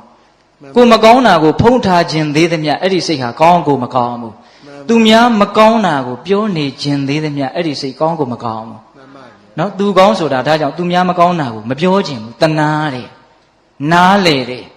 မကောင်းတာဟာသဘာဝပဲလို့နားလေတယ်သူများကိုအပုတ်မချခြင်းဘူးဟုတ်လားသူများကောင်းတာကိုပြောနိုင်တယ်မုဒိတာဖြစ်နိုင်တယ်မလွယ်ဘူးဒကမာကြီးတွေတရားကလည်းမလွယ်ဘူးနဲ့ပဲဆုံးသွားတယ်ဗျာအားမရှိလိုက်တာဟုတ်လားဘာဖြစ်လို့ဆိုဦးဇင်းတို့လည်းဒီတိုင်းပဲနော်တတိနဲ့အုပ်နေရတယ်ဟုတ်လားပြောလိုက်ရင်သူများမကောင်းကြောင်းကြီးပဲနည်းနည်းလေတဲ့လူကတွေ့ဝိုက်ပြီးတော့ပြောတာ အားတဲ့လူကတဲ့လို့ပြောတာဟုတ်လားကိုကောင်းကြောင်းကိုလည်းအဲ့ဒီတိုင်းပဲအဲ့ဒါအရင်တဲ့လို့ပြောတာအဲ့တော့ဦးဇင်းကစကားပြောရင်နည်းနည်းလေးကိုချင်းစာကြပါလို့တောင်ပြောခြင်းတယ်သူများကသူတို့ကောင်းတဲ့အကြောင်းတွေပြောနေနားထောင်ခြင်းလားဒီကမကြီးတွေနားထောင်ခြင်းလားအဲ့ဒီလူတွေကသူတို့ကောင်းကြောင်းသူသားသမီးတွေနိုင်ငံခြားမှာဘလို့တွေပညာတွေသင်ပြီးတော့ဘလို့တွေဟာပြောနေဆိုနားထောင်ခြင်းလား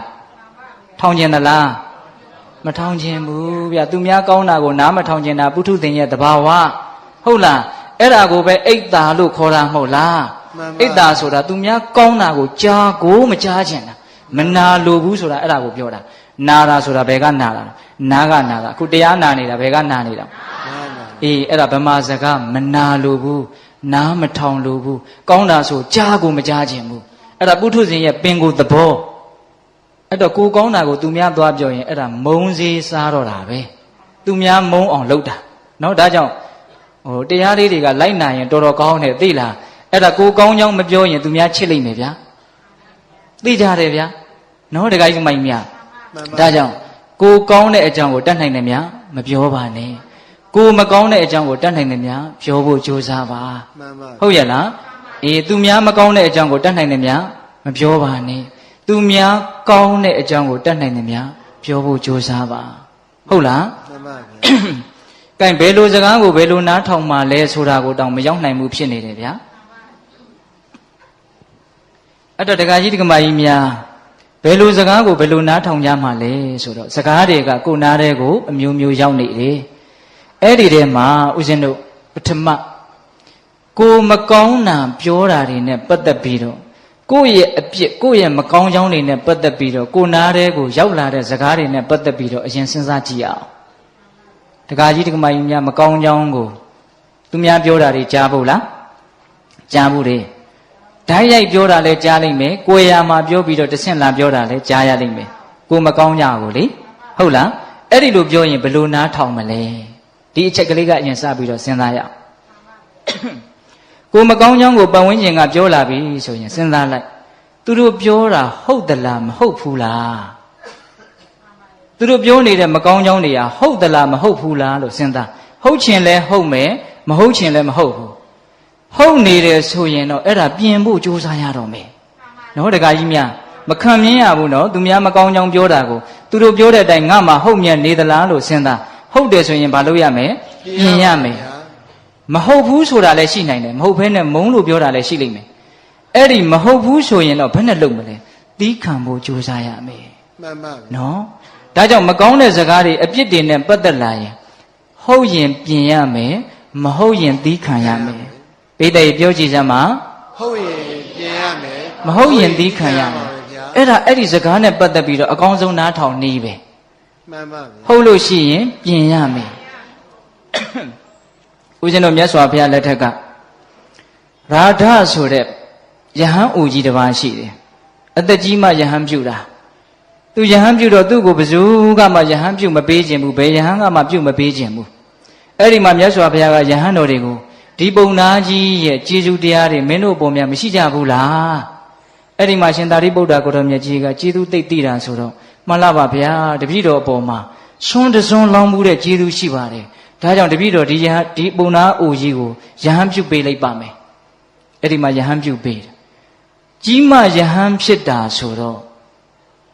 ဘာမှပြောကောင်းမှာမဟုတ်ဘူးလို့ထင်တရားရှိတယ်သို့တော်တခြားသည်ဗျာပြောလို့အင်မတန်ကောင်းတယ်ငါစာလဲသင်နိုင်တော့တာမဟုတ်ဘူးငါကိုမသင့်တော်တာတွေကိုပြောသမျှငါအကုန်ပြင်မယ်ဟိုယဟန်ကဒီလိုပြောရင်ဒီလိုပြင်လိုက်တယ်ပြောသမျှအကုန်ပြင်တာအဲ့ဒါရက်ပိုင်းအတွင်းအဲ့ဒီရာဓယဟန်ကြီးဟာယဟန်နာဖြစ်တယ်မှန်ပါဗျာသူမဟုတ်တာတွေကိုပြောတာနော်ယဟန်ကြီးဒီလိုမဝင်းနဲ့ဒီလိုမပြောနဲ့ဓာတ်ရိုက်ပြောတာနော်ဓာတ်ရိုက်ပြောတာဆိုရင်လူတွေဟာခံနိုင်ခဲ့တယ်နော်ပြီးမှသာကျေးဇူးတင်ခြင်းတင်မယ်ကြားကာသတော့ထောင်းဝင်တဲ့ဒေါသထသွားမယ်ကိုယ့်အတ္တကိုလာထိတာကိုဗျဟုတ်လားအဲ့ဒီယာရမထေကတော့ခံနိုင်တယ်မဟုတ်ဘူးမဟုတ်လို့ပြောတာငါပြင်မယ်အဲ့ဒီလိုပြင်လိုက်တော့2ရက်3ရက်အတွင်းဘာဖြစ်တယ်ယဟန္တာဖြစ်တယ်အဲ့ဒီမှာမြတ်စွာဘုရားကဂါထာလေးတစ်ပုဒ်ဟောတယ်နေဒီနံဝဘဝတာရံယံပတ္တိဝဇ္ဇတတိနံနေကရှဝါရိမေရာဝီတာတိတံပန္တိတံပစီတာတိတံပဇမာနတ္တတေယောဟောတိနပါပိယောအဓိပ္ပာယ်ကဘာလဲဆိုတော့ ကိုယ့်ရဲ့အပြစ်တွေကိုမကောင်းကြောင်းတွေကိုရှေ့တင်ပြောဆိုနေတဲ့ပုဂ္ဂိုလ်ကိုနှိပ်စက်ပြီးတော့ပြောဆိုတဲ့ပုဂ္ဂိုလ်နော်ကိုမကောင်းတာပြောတယ်ဆိုမှတော့ကိုဆင်းရဲပြီလေ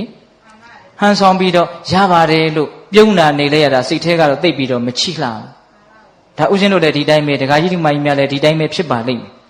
ဒါကြောင့်ကိုမကောင်းတာကိုပြောတယ်ဆိုရင်အဲ့ဒါနှိပ်စက်ပြီးတော့တစ်ဖက်ကမလုပ်နေတာလေပြောနေတာအပြစ်ကိုပြပြီးတော့အဲ့ဒါလိုနှိပ်စက်ပြီးတော့ပြောတဲ့အမျှော်မြင်ရှိတဲ့ပညာရှိကိုတဲ့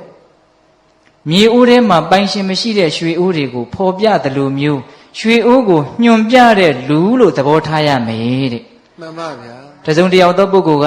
ဟေးဟိုနားမှာပိုင်ရှင်မရှိတဲ့ရွှေအိုးကြီးရှိတယ်သွားယူကြပါလားဆိုရင်ဘယ်လိုလုပ်မှလဲတောက်လျှောက်သွားယူမယ်အဲ့ဒီလူကိုရှ िख ိုးကျင်တောင်ရှ िख ိုးသွားလိုက်အောင်မယ်ဟင်ဒကမာကြီးများမှန်ပါဗျာအေးကိုယ့်ရဲ့အပြစ်ကိုနှိပ်စက်ပြီးတော့နှိပ်ကွပ်ပြီးတော့နာကျင်အပြစ်မြင်တိုင်းဝမ်းလွဲမသူဟုတ်တိုင်းဆိုတတ်တဲ့ဆရာရဲ့ဂုဏ်ကျေးဇူးတသိတ္တိတနဲ့ပြည့်စုံတဲ့မိတ်ဆွေသို့မဟုတ်ပညာရှိတယောက်ကိုတွေ့ရတဲ့ဆိုရင်ရွှေအိုးကိုညွှန်ပြတဲ့လူလို့သဘောထားရမယ်အဲ့ဒီလိုမျိုးနားထောင်တတ်ရမယ်မှန်ပါဗျာဒါရိတံပဇာမာနတတေယောဟောတိနပါပိယောဒါရိတံထိုကဲ့သို့သောပညာရှိကိုပဇာမာနတချင့်ကံသောပုဂ္ဂိုလ်အားတေယောဟောတိနပါပိယောမြတ်တယ်ဆိုတာသာဖြစ်နိုင်တယ်ရှုံးတယ်ဆိုတာမဖြစ်နိုင်ဘူးမြင့်မြတ်တယ်ဆိုတာသာဖြစ်နိုင်တယ်ယုံညံ့တယ်ဆိုတာမဖြစ်နိုင်ဘူးဟုတ်လားအပြစ်ပြပြီးတော့ကိုယ့်ကိုပြောဆိုတဲ့ပုဂ္ဂိုလ်ကိုကတကယ်လို့မြန်ရွှေအိုးပြတဲ့လူလို့သဘောထားနိုင်မယ်ဆိုရင်ကိုဟာမြင့်မြတ်တဲ့လူဖြစ်မယ်ယုံညံ့တဲ့လူမဖြစ်နိုင်မှန်ပါဗျာဟာနားတဲ့ကိုတန်ရီဘူးနဲ့လောင်းလိုက်တယ်လို့ခံရခက်တယ်ကွာလာမပြောနဲ့ငါသိတယ်ငါတက်တယ်ဆိုပြီးတော့ဒေါသတွေနဲ့ပြန်တုံ့ပြန်မယ်ဆိုရင်တော့ယုံညံ့တဲ့သူရှုံးတဲ့သူဖြစ်သွားမှာပေါ့ဟုတ်လားဒါကြောင့်ပေးသက်ပေါင်းသူတော်ကောင်းတို့ဘယ်စကားကိုဘယ်လိုနားထောင်မလဲဆိုတဲ့နေရာမှာကိုယ့်ရဲ့မကောင်းကြောင်းတွေကိုယ့်ရဲ့အပြစ်တွေကိုပြောလို့ဟုတ်လာပြီဆိုရင်တော့ပြင်မဲ့စိတ်နဲ့နားထောင်ရမယ်တနည်းအားဖြင့်တော့ကျေးဇူးတင်လိုက်တာဒီလူကိုရွှေဥပြတဲ့လူလို့သဘောထားရမယ်ဒါမှတိုးတက်မှာဗျမှန်ပါဟုတ်လားကိုယ့်ရဲ့မကောင်းကွက်ကိုထောက်ပြတဲ့လူတကယ်လို့များလေတခါကြီးဒီမိုင်များပွဲလန်းတပင်သွားကနီးမှာကိုယ့်မျက်နှာပေါ်မှာအညစ်အကြေးကြီးတစ်ခုပေးနေတယ်ဆိုကြပါစို့ကိုကတတိမေးလျော်လို့မှန်မကြည့်ခဲ့ရလို့တစုံတစ်ခုသောအကြောင်းကြောင့်အဲ့ဒါကိုမသိဘူးလို့ဆိုကြပါစို့အဲ့ဒါကိုတယောက်ကဟေးမင်းမျက်နှာပေါ်မှာလေအညစ်အကြေးတွေပေးတဲ့အဲ့ဒီလူကိုကျေးဇူးတင်ပါလားကျေးဇူးတင်ပါဗောဗျာ तू မပြောလို့ရှိရင်ဟိုလူပုံညာတဲ့ရောက်တော့ကိုမလှတာကြီးရွာလေပြတယ်လို့ဖြစ်နေပြီဟုတ်လားအေးကိုယ့်ရဲ့အပြစ်ဟုတ်တာကိုပြောတဲ့လူကိုမုန်းလို့ပဲပြောချစ်လို့ပဲပြောကျေးဇူးတင်ကိုတင်သင့်တယ်တချို့လည်းပဲမုန်းလို့ပြောတာပါကိုကောင်းစေခြင်းလို့ပြောတာမဟုတ်ဘူးမုန်းလို့ကိုအပြစ်မရှိအပြစ်ရှာပြောနေတာဒါကြီးအဲ့ဒီအပြစ်ကလည်းတကယ်ရှိနေတတ်တယ်တကယ်ရှိရင်တော့ပြင်ရမယ်ဟုတ်လားကဲတကယ်မရှိဘဲနဲ့ပြောလာရင်ဘယ်လိုလုပ်ရမလဲသိခံရမယ်ဘာတတ်နိုင်မှာလဲသူတို့ရဲ့နှုတ်ကိုလိုက်ပိတ်လို့မှမရပဲကိုဟုတ်လားမှန်ပါဗျာမဟုတ်ရင်တော့အပြစ်တွေပြောတာကိုသိခံရမယ်ဦးဇင်းတို့မြတ်စွာဘုရားလက်ထက်ကကွန်ဒဒါနမတိဆိုတာရှိတယ်သူ့ရဲ့မူရင်းနာမည်ကတော့ဒါနဒါပေမဲ့ရှေ့ကကွန်ဒလို့ထည့်ထားတယ်မိမကျူးသူတဲ့ဟောယဟန်တစ်ပါးရဲ့ဘွဲ့ရှိမှာအဲ့ဒါကြီးထည့်ထားတာစိတ်ပြည့်စရာကြီးဘာဖြစ်လို့အဲ့ဒါလိုအထည့်ခံရတယ်လဲဆိုတော့သူသွားလေရာမှာအရွယ်ရှိတဲ့မိမတယောက်ကတကောက်ကောက်လိုက်နေတယ်လို့ဘေးလူတွေရဲ့မျက်စိမှာမြင်ရတယ်တဲ့တကယ်မလိုက်ဘူးတကယ်လည်းမရှိဘူးအဲ့ဒီမိမပုံကသို့တော့ဘေးကကြည့်တဲ့လူရဲ့မျက်စိထဲမှာအဲ့ဒါလိုကိုမြင်နေရတာဘယ်သူမှသူ့ကိုမယုံဘူးဆွန်းလောင်းမဲ့လူလည်းမရှိဘူးနော်သူ့မှာအင်မတန်ချွတ်တဲ့တယ်အဲ့ဒါလိုကြီးဖြစ်တာဒါရှိတုန်းကသူက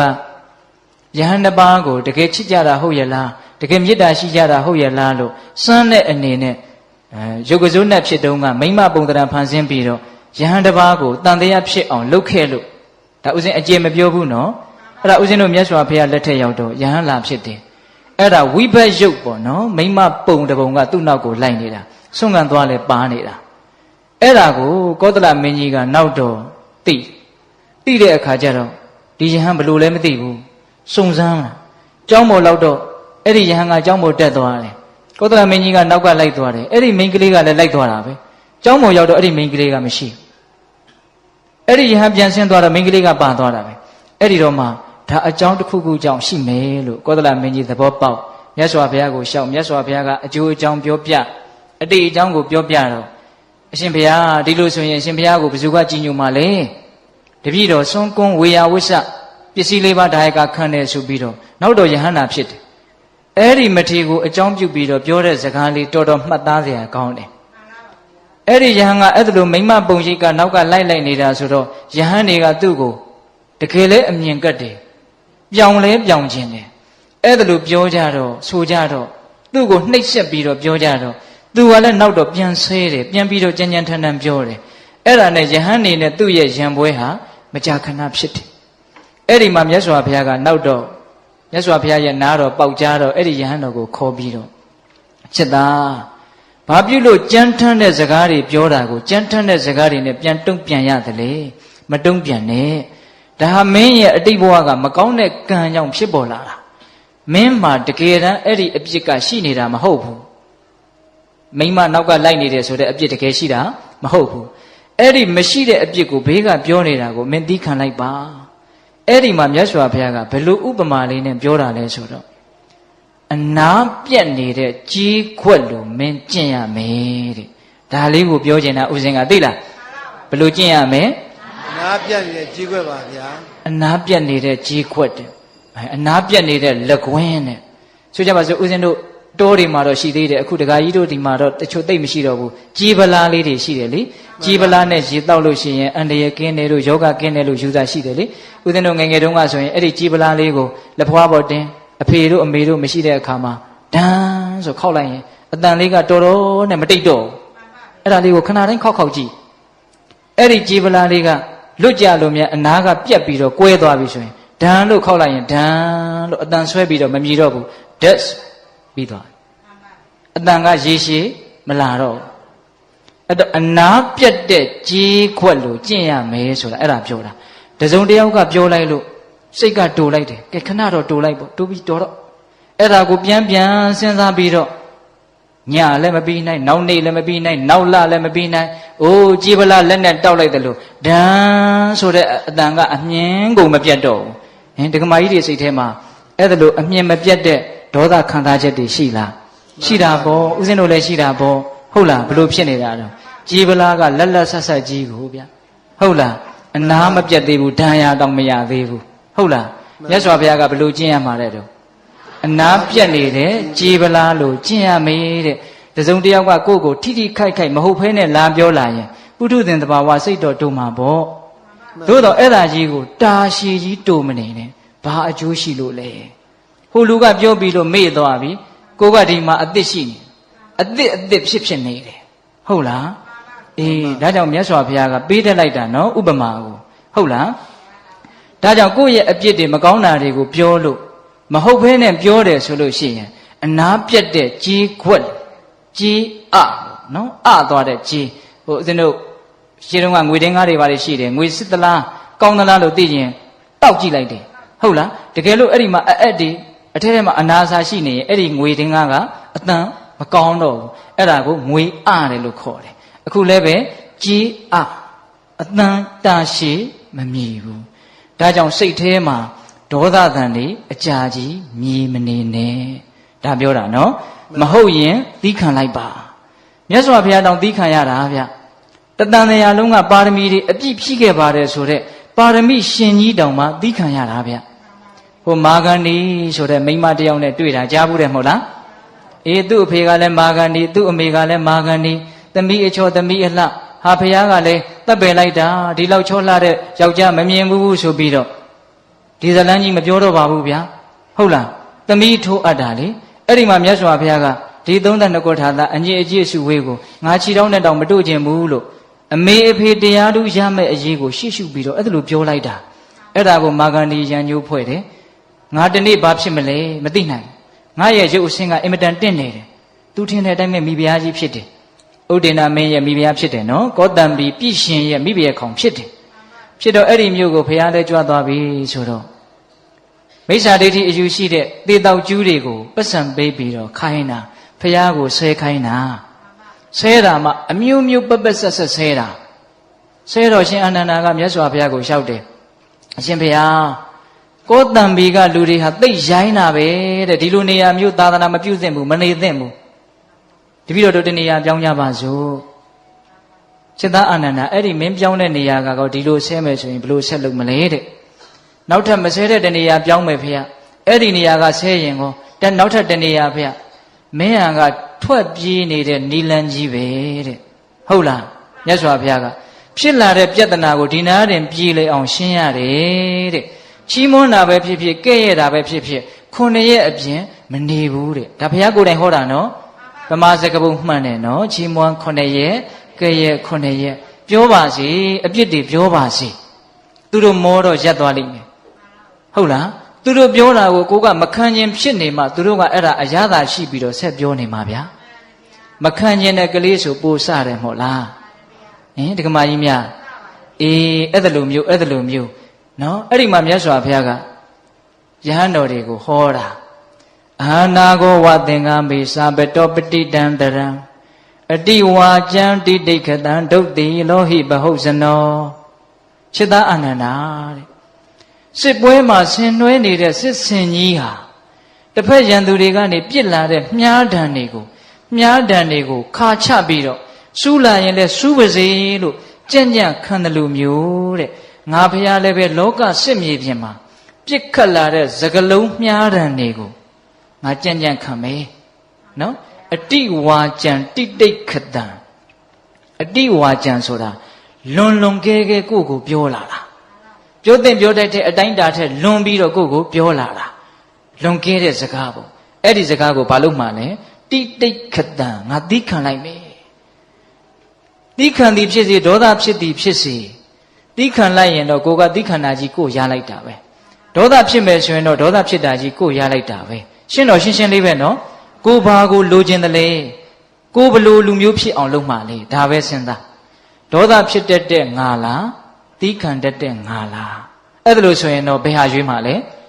သီးခံတတ်တဲ့ငါလို့ရွေးမှာပေါ့နော်ဒါပေမဲ့တကယ်တွေ့လာပြီဆိုရင်တော့ဒေါသဖြစ်တဲ့ငါကိုပဲရွေးပြီးသားဖြစ်နေတယ်ဟင်ဒကမာကြီးများမှန်ပါမြတ်စွာဘုရားကဒါကြောင့်လွန်ကျူးပြီးတော့ပြောတဲ့စကားတွေကိုသီးခံလိုက်မယ်တဲ့ဘာပြုလို့လဲဆိုတော့အကြောင်းပြတာတွေလှလွန်းလို့ဒုတ်တိလောဟိဘဟုတ်ဇနောတဲ့လောကမှာရှိတဲ့လူအများစုတွေဟာမဆောင်စည်းကြတဲ့သီလမဲ့တဲ့လူတွေကြီးများတယ်တဲ့ကဲဟင်ဒကမာကြီးများကိုယ့်ရဲ့နှုတ်ကိုမဆောင်တဲ့လူကိုယ့်ရဲ့လက်ကိုမဆောင်တဲ့လူတွေပဲများတဲ့ဟုတ်လားဒါကြောင့်ဘဝဆိုတာစူးကြားမှာတီးရတဲ့ဘူးသီးလိုပဲတခါတလေဟိုလိုလုပ်လဲအပြစ်မလွတ်ဒီလိုလုပ်လဲအပြစ်မလွတ်ဟုတ်လားအဲ့ဒီတော့ကံပြောခြင်းရပြောပါစေလို့ဒီလိုထားရမယ့်အခြေအနေမျိုးတွေအများကြီးရှိလာတယ်နော်တခါယူမိုက်များဒါကြောင့်ကိုမကောင်းတာတွေပြောပြီးအပြစ်တွေပြောလာပြီဆိုရင်မဟုတ်ရင်ဘာလုပ်ရမလဲသီးခံရမယ်ဟုတ်ရင်တော့ဘာလုပ်ရမလဲပြင်ရပါမယ်ပြင်ရမယ်ဒါကမကောင်းတဲ့စကားတွေနဲ့ပတ်သက်ပြီးတော့ဟုတ်လားမှန်ပါကဲကိုနားတဲ့ကိုကောင်းတဲ့စကားတွေနဲ့ပတ်သက်ပြီးတော့လေရောက်လာအောင်မှာပဲဟုတ်လားကိုမျက်နှိုးတဲ့လူတွေချစ်တဲ့လူတွေရှိမှာပဲလေကိုကလည်းပဲကောင်းတဲ့လောက်လည်းကောင်းမှာပဲလေအဲ့ဒီလိုကိုရဲ့ကောင်းတာတွေကိုလည်းပြောလိမ့်မယ်အဲ့ဒါတွေကလည်းကိုယ်ရာပြောတာရှိမယ်ရှေ့တင်ပြောတာရှိမယ်ဟုတ်လား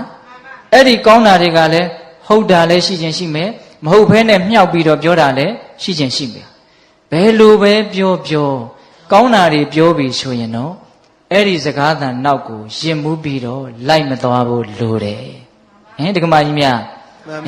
မကောင်းတာတွေကိုမဟုတ်ဘဲနဲ့မြှောက်ပြောတာဆိုရင်တော့နားကိုထောင်းမနေနဲ့ဒါပေမဲ့လူတွေကလည်းခက်တော့ခက်ကြီးဗျာကောင်းတာပြောရင်တော့မဟုတ်လည်းပဲ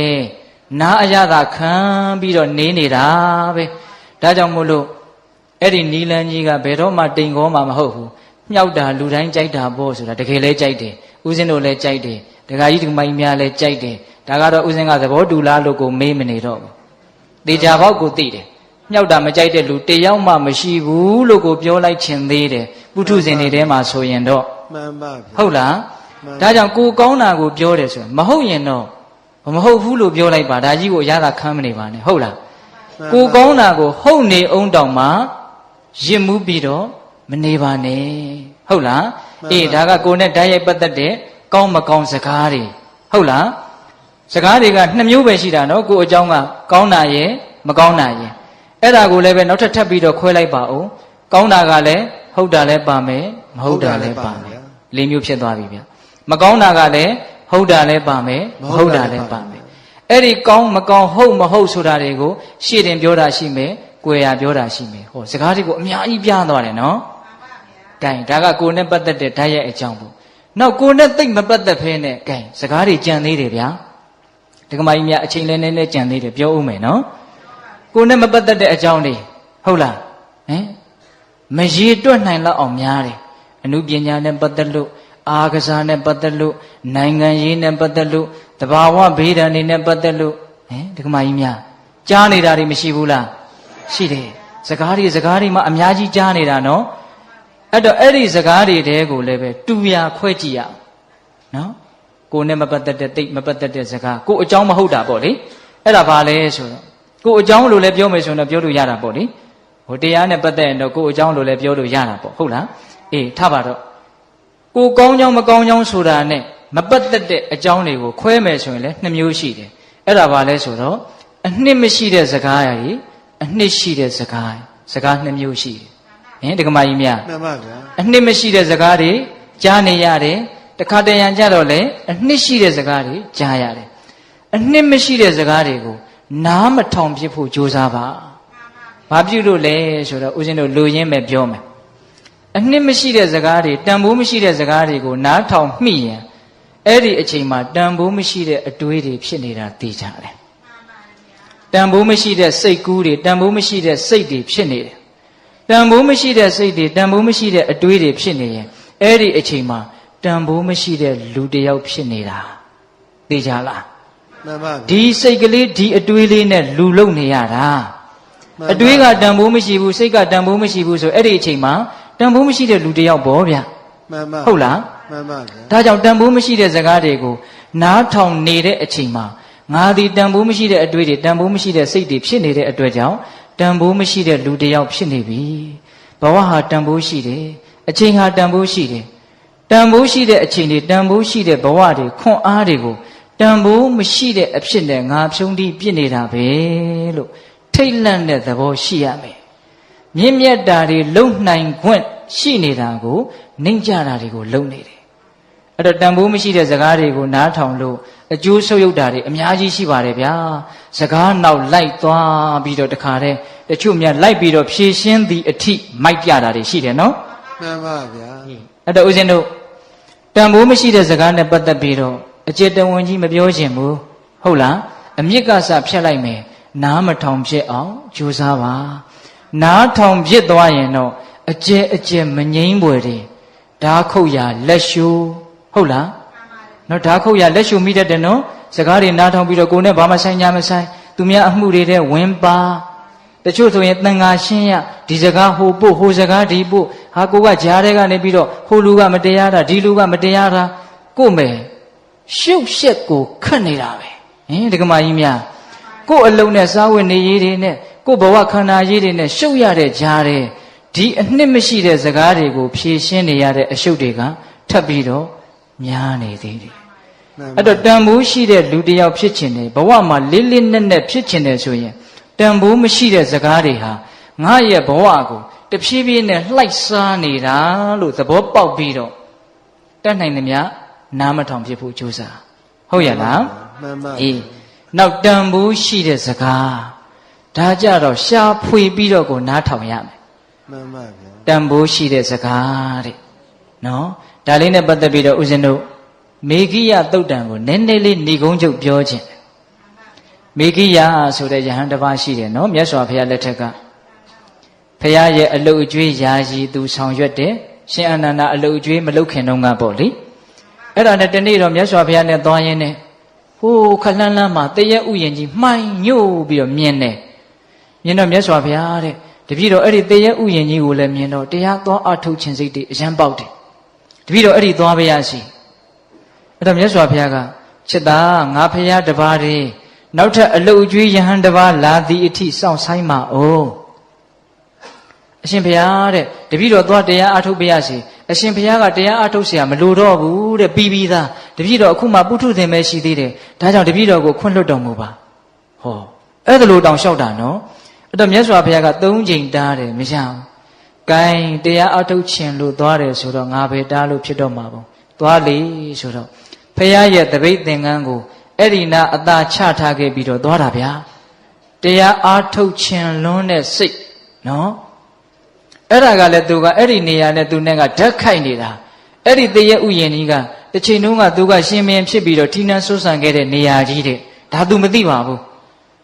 ဘဝလောကဆိုတာသိဆန်းကြယ်တယ်ဗျနော်အဲ့ဒါနဲ့အဲ့ဒီနေရာလဲရောက်ရောသူကအဲ့ဒီတရေဥယျာဉ်ကြီးရဲ့အလေကြောက်ဖြာကြီးပေါ်မှာထိုင်ပြီးတော့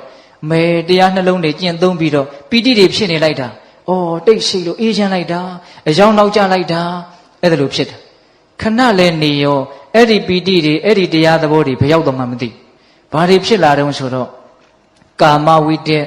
ဗျာပါဒဝိတက်ဝိဟိန္ဒဝိတက်တွေတစ်ခုပြီးတစ်ခုဝင်နေတော့တာပဲတဲ့အဲ့ဒါနဲ့ तू ချွေးတွေတောင်ပြန်လာတယ်လို့ဆိုတယ်အဲ့ဒါနဲ့ तू တရားချပြီးတော့သူ့ကိုယ်သူစဉ်းစားတယ်အော်အံ့ဩစရာကောင်းလိုက်တာငါယုံကြည်မှုနဲ့ယဟန်ဘဝကိုရောက်ခဲ့တာငါတကယ်မြင့်မြတ်တဲ့စိတ်နဲ့ဒီနေရာမှာမြင့်မြတ်တဲ့အလုပ်ကိုလုပ်မယ်ဆိုပြီးတော့လာခဲ့တာဘယ်နဲ့ကြောင့်ဒီဝိတက်ဆိုးတွေဝင်နေပါလဲဖယ်လို့ကိုမရဘူးဖြစ်နေတာအဲ့ဒါသူရှင်မင်းဘဝကဖြစ်ခဲ့တဲ့အကြံတွေကအခုချိန်မှာလိုက်ပြီးတော့ဓာတ်ခိုက်နေတာတဲ့အဲ့ဒါနဲ့မြတ်စွာဘုရားကြီးကိုသူကြွသွားတယ်ဟိုကြတော့မြတ်စွာဘုရားကိုလျှောက်တယ်အံ့ဩတယ်ဗျာတပည့်တော်စိတ်ကောင်းနှလုံးကောင်းနဲ့သွားတာရည်ရွယ်ချက်ကောင်းနဲ့သွားတာအတွေးတွေကခြုံနေလိုက်တာမပြောနဲ့တော့စိတ်များထိမ့်ရသိမ့်ရသိခက်တာပဲဗျာအဲ့ဒီမှာမြတ်စွာဘုရားကချစ်သားစိတ်ဆိုတာအင်မတန်လျှက်ပေါ်လော်လီတယ်အင်မတန်တုန်လှုပ်တယ်ဘာဝနာဘက်ကိုတင်လိုက်ပြီဆိုလို့ရှိရင်ရေထဲမှာနေကြငါးကိုကုန်းပေါ်မှာပြစ်တင်လိုက်တော့တစ်ဖြက်ဖြက်တုန်လှုပ်သလိုမျိုးပဲတဲ့ကာမအာယုန်တွေထဲမှာအမြဲနေခဲ့တဲ့စိတ်ကိုစိတ်ငြိမ်ရာတိတ်ဆိတ်ရာလဲတင်လိုက်ရောလုံးဝအိမ်ဒီမရဘူးဖြစ်သွားတယ်တဲ့ဒါကြောင့်တဲ့လေးသမားဟာသူ့ရဲ့မြားတံကိုမိအပူပေးပြီးတော့ဖြောက်နေလို့ပညာရှိတဲ့လူဟာကိုယ့်ရဲ့စိတ်ကလေးကိုဖြောက်မှတ်အောင်ပြုပြီးတော့ယုံထွက်နိုင်ခဲ့တဲ့ဒီမန်နဲ့ရဲ့လက်ကနေယုံထွက်နိုင်အောင်ကြိုးစားရမယ်ဒီမန်ရဲ့ကိလေသာမန်ရဲ့လက်ကနေယုံထွက်နိုင်အောင်ကြိုးစားရမယ်လို့တရားဟောတာအဲ့ဒီမှာတလက်စတယ်မြတ်စွာဘုရားဘာပြောလဲဆိုတော့စေတောဝိမု ക്തി အရဟတမေအရဟတဖို့လို့ခေါ်ရတယ်စိတ်ရဲ့ကိလေသာကလွတ်မြောက်ခြင်းလို့ဆိုရတယ်စေတောဝိမု ക്തി နော်အဲ့ဒီစေတောဝိမု ക്തി ကိုရင့်ကျက်စေတဲ့တရား၅မျိုးရှိတယ်တဲ့ပိဋကရဲ့တရားကနည်းနည်းလေးနဲ့လာတယ်လို့ထင်ရတယ်နော်အရဟတမေအရဟတဖို့ကိုရင့်ကျက်စေတဲ့တရားဘယ်နှပါးရှိတယ်၅ပါးရှိတယ်နံပါတ်1မိတ်ကောင်းဆွေကောင်းတဲ့နော်နံပါတ်2ပါတိမောက္ခတံဝရသီလကိုကျင့်တရားတဲ့ဟုတ်လားနံပါတ်3စကားကောင်းကိုချမ်းချမ်းသာသာလွယ်လွယ်ကူကူရနိုင်တဲ့အခွင့်အရေးရှိရမယ်တဲ့ဟုတ်လားနံပါတ်4မကောင်းတာတွေကရှောင်ဖို့ကြိုးစားတဲ့နေရာမှာကောင်းတာတွေပြည့်စုံအောင်ကြိုးစားတဲ့နေရာမှာထက်သန်တဲ့လုံလဝရိယရှိရမယ်တဲ့နံပါတ်5ဖြစ်ချင်းပြက်ချင်းကိုထွတ်ထွင်းပြီးတော့မြင်နိုင်တဲ့ဉာဏ်ပညာရှိရမယ်တဲ့ဘယ်နှချက်လဲ5ချက်မိကောင်းဆွေကောင်းသီလစကားကောင်းကိုရနိုင်တဲ့အခြေအနေပြီးတော့ဗာလဲဝိရိယပညာအဲ့ဒီမှာမြတ်စွာဘုရားကချစ်သားတဲ့နံပါတ်1မိကောင်းဆွေကောင်းဆိုတဲ့အင်္ဂါကိုသာမင်းပြည့်အောင်ဖြည့်မယ်ဆိုရင်သီလလည်းရှိမယ်လို့မျှော်လင့်ရသီလတေချာပေါက်ရှိလိမ့်နော်စကားကောင်းလည်းတေချာပေါက်ကြားရဟုတ်လားဝိရိယလည်းတေချာပေါက်ရှိလိမ့်နော်ပြီးတော့ပညာလည်းတေချာပေါက်ရှိလာလိမ့်မယ်အဲ့ဒီတော့မိကောင်းဆွေကောင်းရှိရင်ကြံတဲ့၄ပါးသည်မိကောင်းဆွေကောင်းကိုအမိပြုတ်ပြီးတော့ပြည့်စုံသွားပါလိမ့်မယ်တဲ့အဲ့ဒီသုတ္တံမှာမိကောင်းဆွေကောင်းကိုဦးစားပေးပြီးတော့ပြောတယ်ဒါပေမဲ့ဦးဇင်းတို့ကဒီနေရာမှာပိဋကတ်တို့ကိုစကားနဲ့ပြောနေတာဆိုတော့အဲ့ဒီမြတ်စွာဘုရားဟောထားပုံလေးကိုသဘောကျလွန်းလို့စကားကောင်းကိုလွယ်လွယ်ကူကူရနိုင်တဲ့အခွင့်အရေးရှိရမယ်တဲ့ဒီစကားလေးကိုကြိုက်တယ်တချို့ကောင်းတဲ့စကားကိုလွယ်လွယ်ကူကူမရဘူးခက်ခဲချင်းချင်းလုပ်ယူမှရတာဟုတ်လားဒီခေတ်ကြီးမှာစကားကောင်းရဖို့ လွယ်တယ်ဆိုရင်လည်းဟုတ်တယ်ခက်တယ်ဆိုရင်လည်းဟုတ်တယ်အဲ့တော့စကားကောင်းကိုလွယ်လွယ်ကူကူရဖို့ဆိုတော့စကားကောင်းဆိုတာဘယ်လိုဟာမျိုးလဲအဲ့ဒီမှာမြတ်စွာဘုရားကစကားကောင်းကို10မျိုးလောက်ပြောထားတယ်ပိဋကရေလေးလေးနက်နက်နားထောင်နော်စေတဝိမု ക്തി ကိုရင့်ကျက်စေတဲ့အင်္ဂါတစ်ရက်ဟုတ်ရဲ့လားအဲ့တော့စကားကောင်းကြားနိုင်တဲ့အခွင့်အရေးအဲ့ဒီစကားကောင်းက10မျိုးဟုတ်ရဲ့လားနံပါတ်1အပိစ္ဆကထာပြောကြည့်စမ်းပါဗျာအပိစ္ဆကထာအလိုနဲမှုနဲ့ဆက်ရှင်တဲ့စကားတဲ့နော်ပြောလိုက်တဲ့စကားကြားလိုက်ရတဲ့စကားကအလိုနဲမှုနဲ့ဆက်ရှင်တဲ့စကားလောဘနေတဲ့စကားနော်ဦးဇင်းထက်ရှင်းမပြဘူးနော်ပေးတဲ့တို့ဉာဏ်ရှိတယ်နော်ဟာဟိုဟာရခြင်းဒီဟာရခြင်းဟေးကောင်မရေးဈေးထဲမှာဘာအစ်စ်ပေါ်နေပြန်ပြီတဲ့အဲ့ဒါအလိုနဲသေးတဲ့စကားလားအဲ့ဒါဘာစကားတော့အလိုကြီးစေတဲ့စကားသေချာပေါက်ဒုက္ခရောက်တော့မယ်အဲ့ဒါကိုယ့်ကိုမီးလာရှို့တဲ့လူတို့မှတ်လေဟုတ်လားဓမ္မကြီးများဟေးညီးကိုဘယ်သူကဘလို့ပြောနေတာအဲ့ဒါအလိုနဲစေတဲ့စကားလားမဟုတ်ဘူးဒေါသဖြစ်စေတဲ့စကားဟုတ်လားအဲ့တော့နံပါတ်1အပိစ္ဆကထာအလိုနဲစေတဲ့စကားနံပါတ်2တွတ်တွတ်လေးသွားအောင်ဗျာအချိန်သိမ့်မရှိတော့ဘူးဟုတ်လားနံပါတ်2တန်တုဋ္ဌိကထာရောင်ရဲမှုနဲ့ဆက်တဲ့စကားတဲ့ဟုတ်လားဒါရလည်းအာမရနိုင်ဟိုဟာရလည်းအာမရနိုင်တခါတည်းရကျင်မှုတွေရဲ့ဆန္ဒတွေကိုပဲလိုက်ဖြည့်ဆည်းနေရတာနဲ့အဖို့တန်တဲ့အလုပ်တွေကိုလုပ်ဖို့အချိန်တွေကကုန်သွားရောနော်ဒါကြောင့်တန်တုဋ္ဌိကထာရောင်ရဲမှုနဲ့ဆက်တဲ့စကားကိုကြားကိုကြားတဲ့ဒီခေတ်ကြီးမှာသိမ့်မရှိဘူးနော်တိုးတက်အောင်လုပ်ရမယ်တိုးတက်အောင်လုပ်ရမယ်လို့ကြွေးကြော်ပြီးတော့အတင်းပဲတိုးတက်ခိုင်းနေတာဒီကလူရှာထွက်နေတာသူတို့သိကိုမသိဘူးဟင်ဒကမာကြီးများသေသေးချာချာစဉ်းစားနော်မြတ်စွာဘုရားရဲ့သာသနာတော်ကအဓိကပစ္စည်းဥစ္စာတွေပေါ်များဖို့ညွှန်ပြတာလားငြိမ်းချမ်းမှုအစစ်ရအောင်ညွှန်ပြတာလားအေးတစ်ချိန်တည်းပဲစီးပွားဥစ္စာကိုလည်းဘယ်လိုတရားပေါင်းအတွင်းကရှာရတယ်ဆိုတာကိုလည်းမပြောဘူးမဟုတ်ပါဘူးပြောပါတယ်သို့တော့တကယ်လိုရင်းကပါလေငြိမ်းချမ်းမှုရန်ဖို့ဘဝတန်တရားကလွတ်ဖို့တန်တရားထဲမှာကြီးပွားဖို့ရည်ရွယ်ချက်နဲ့ဘုရားတရားဟောတာမဟုတ်ဘူးနော်ဘုရားတရားတော့အားလုံးတို့ရဲ့ရည်ရွယ်ချက်ဒီတန်တရားကလွတ်ဖို့ဟုတ်ရဲ့လားအေးဒါကြောင့်တန်တုဋ္ဌိကထာရောင်ရဲမှုနဲ့ဆက်တဲ့စကားဒီခေတ်ကြီးမှာအင်မတန်ရှားသွားပြီလို့ထင်တယ်တိုးတက်ဖို့ကြီးပွားဖို့လူချင်းတူဖို့ပခုံးချင်းရှင်နိုင်ဖို့ရှင်ကြပေါ့ဟုတ်လားတခါကြီးမိုင်းများဒီလိုပဲဦးစင်ကတော့ပြောလိုက်ခြင်းတယ်နော်တန်တုဋ္ဌိကထာပြီးတော့ဗာလဲနှစ်ခုရှိသွားပြီနော်အေးပြီးတော့ဗာတော့ဆိုတော့ဝိဝေကကထာတဲ့စိတ်ငြိမ်မှုနဲ့ဆက်တဲ့စကားတယောက်တည်းနေရတာကောင်းတယ်တစိတ်တည်းနေရတာကောင်းတယ်ဟုတ်လားဒါဥစဉ်ဟိုဘက်ကဥပရိဝိဝေကမပြောတော့ဘူးဥပရိဝိဝေကဆိုတာနိဗ္ဗာန်ကိုပြောတာနော်အဲ့ဒါလို့အေးအေးချမ်းချမ်းတယောက်တည်းနေရတာသိကောင်းတာပဲဆိုတဲ့စကားမျိုးလေးတွေမကြမကြာကြားရမယ်အများနဲ့နေရတာသိဆင်းရဲတာပဲဆိုတာမျိုးကြားရမယ်နော်တာရဏနေဝိဟဉ္ဉံတိပေါင်းတင်ဆက်ဆံရတာအင်မတန်ပင်ပန်းနေလက်ခံလာတဲ့ကမကြီးများအပေါင်းအသင်းတစ်ယောက်ရှိရင်တစ်ယောက်စာပင်ပန်းတယ်နှစ်ယောက်ရှိရင်နှစ်ယောက်စာပင်ပန်းတယ်ဟုတ်ရဲ့လားမိတ်ကောင်းဆွေကောင်းဆိုတာကအဓိပ္ပာယ်တစ်မျိုးနော်တခါကြီးမိုက်များအေးတာရတဲ့နေဝိဟဉ္ဉံတိဒါကြောင့်ဝိဝေကကထာစိတ်ငြိမ်မှုနဲ့ဆက်သက်တကားနောက်အတန်တက္ကကထာမယောနှောမှုနဲ့ဆက်တဲ့စကားတဲ့လူရှုပ်ရှုပ်ရှိတဲ့နေရာဆိုသိသွားချင်တာပဲဟုတ်လားအဲ့ဒါအတန်တက္ကကထာဖြစ်နိုင်မှာလားမဖြစ်နိုင်ဘူးဟိုနားလည်းငါပါလိုက်ချင်တယ်ဒီနားလည်းငါပါလိုက်ချင်တယ်ပွဲလန်းတစ်ခုခုလို့ငါ့ကိုမဖိတ်ဘူးဆိုရင်စိတ်ထဲမှာမခံစားနိုင်ဘူးအဲ့ဒါဘာဖြစ်တာရောနှောချင်တာဆက်ရှက်ချင်တာတရားနဲ့ဝေးတယ်ဆိုတဲ့လက္ခဏာဟုတ်လားတရားဆိုတာမရောရရင်ပြီးရောအဲ့ဒီသဘောမျိုးသဘောပေါက်တယ်နော်အတန်တက္ကကထာရောနှောဆက်ရှင်မှုမရှိတဲ့စကားနော်ပြီးတော့ဗာလဲ